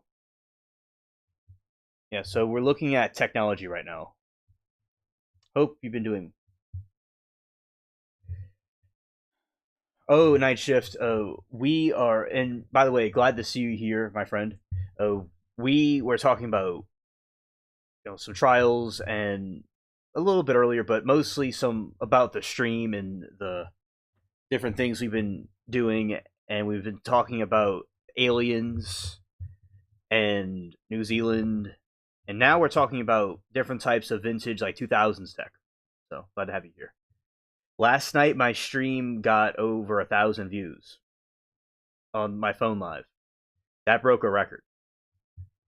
Yeah, so definitely a milestone for me. I'm thankful for all those coming from those live streams. Shout out to all of you. Oh, Vash, that is so unfortunate that happened to you. Yeah, I and let's see what the original DS games were. Let's see.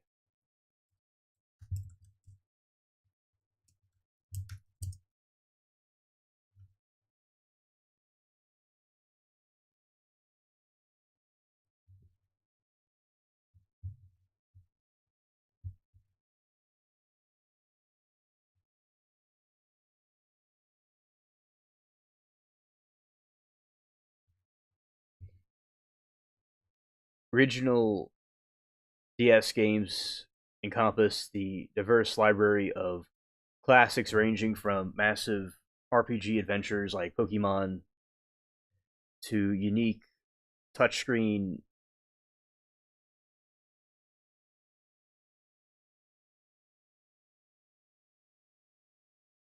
Let's see, the diverse library of classic ranging from RPG adventures like Pokemon to unique screen simulations and strategic titles.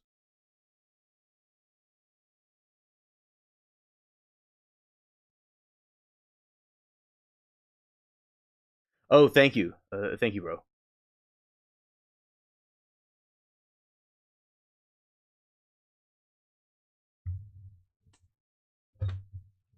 Many of these games are now considered collectibles, with prices varying on based or rarity and whether they include their original packaging.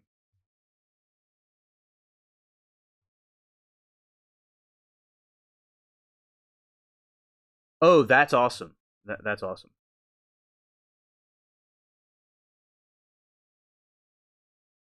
I had never had a PSP piano key black God of War. Oh, that sounds like really fun games.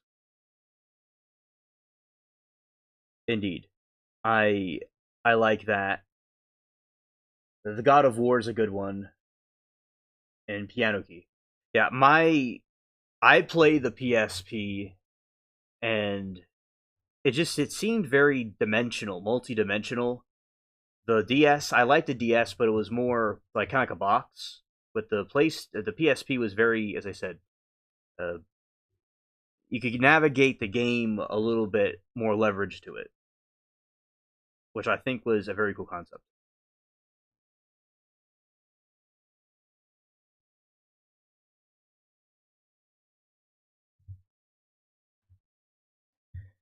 And let's see, what are some of the let's see PlayStation?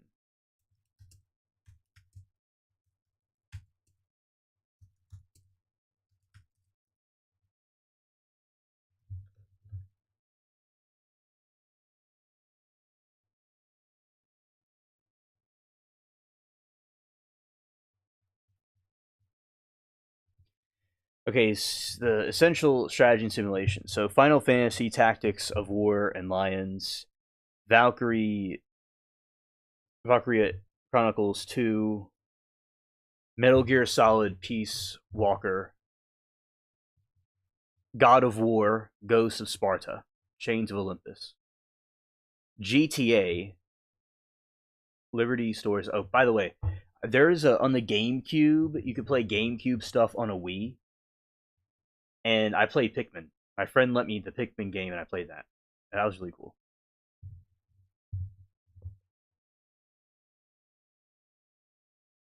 Yes, you are correct, Night Shift. The DS did have the stylus.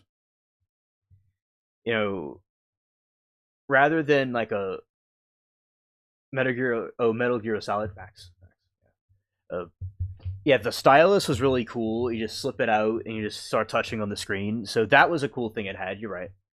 And another thing with the DSi and the other Nintendo DS is that it had like Picto Chat or something where you could talk with friends. And once I was at summer camp, and we were all like messaging each other, and it was some wild stuff. So, and that was before all the iPhones and stuff became mainstream.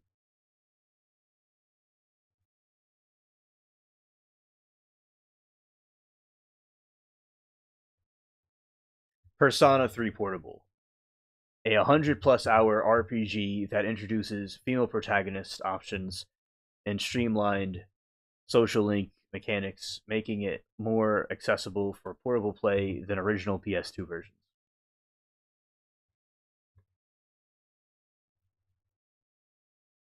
Luminous, a legendary rhythm puzzle game that combines block matching with evolving musical soundtrack. It is often called one of the greatest puzzle games since Tetris.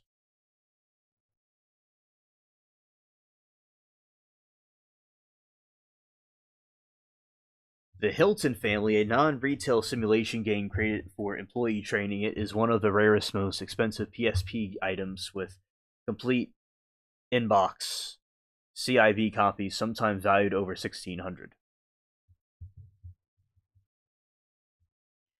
Shin Megami Persona 3 Portable, a special pre-order edition including replica of the character Junpei's hat, complete sets, and can be worn worth up to 500.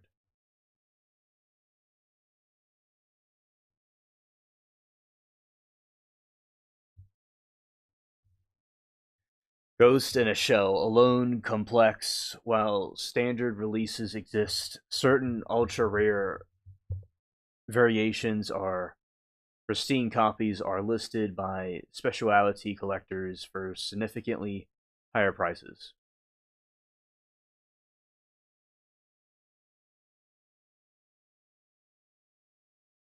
Okay, and let's see.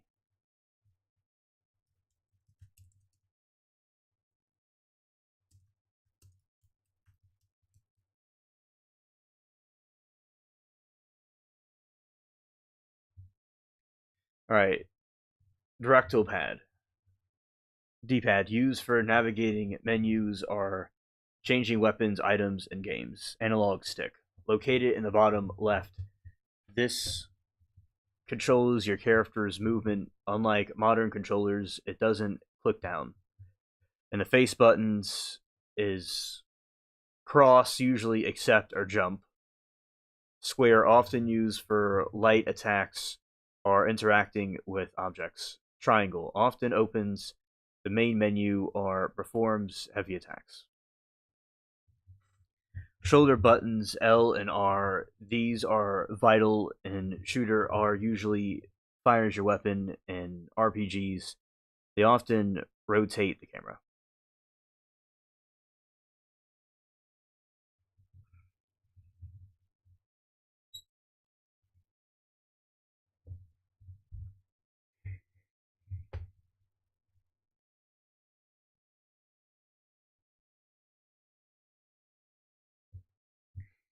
Because there is no second analog stick, the right side controller is camera in 3D games, like Monster Hunter, GTA, and can be tricky.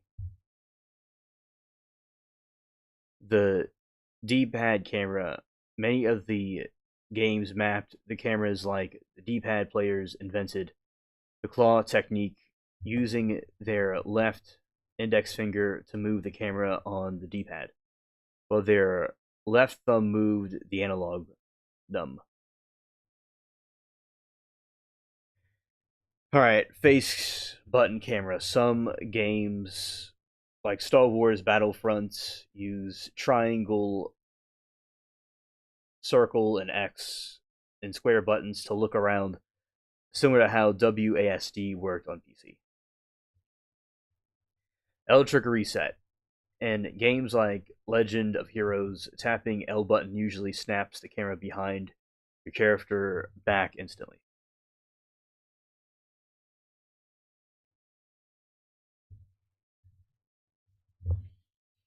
Select and start. Small buttons at bottom start pauses while select often toggles map views or secondary HUD elements. The home PS button. Tapping this lets you quit the game entirely or adjust the system level settings like screen brightness.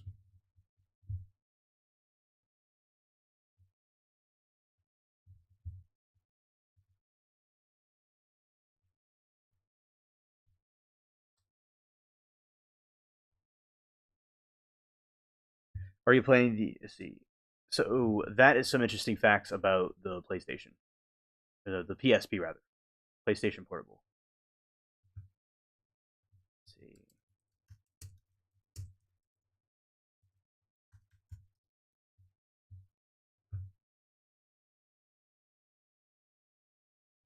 Nintendo DS was built entirely around a dual screen interaction, meaning its controls often felt more like using a tiny computer or tablet than a traditional gaming console. Top screen, this primary viewing screen. It usually displays a main action character you're controlling or a cinematic. Bottom screen, touchscreen. This game charger is resistive touchscreen, meaning it responds to pressure using a stylus or even your fingernail. In most games, this acts as your inventory or your map or specialized input from minigames. Standard physical buttons. D-pad located on the left, used for movement and 2D games. Pokemon, New Super Mario Bros.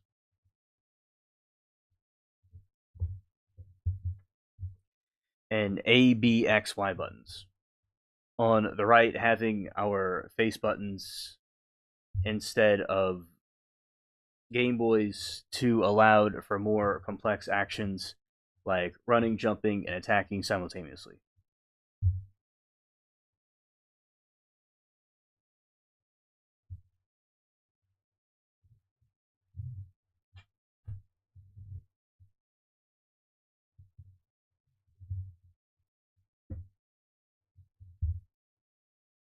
L and R shoulder buttons, often used for drifting in Mario Kart DS or switching between menu tabs.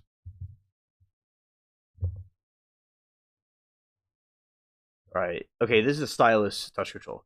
This is where the classic DS feel comes from. Developer use a stylus in three main ways: point and click, tapping items in your inventory or selecting attacks, RPGs, drawing gestures like Legend of Zelda: Phantom Hourglass. You move by Link and holding the stylus on the screen and draw paths for your boomerang.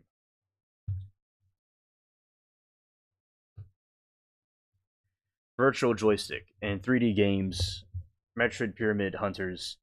You move with the D-pad, but aimed your weapons by dragging the stylus around the bottom screen. Microphone, clamshell fold, and GPA slot. Right. That's how those two work. All right. So in a little bit later on, I'm going to do the garden live for those that'll still be up.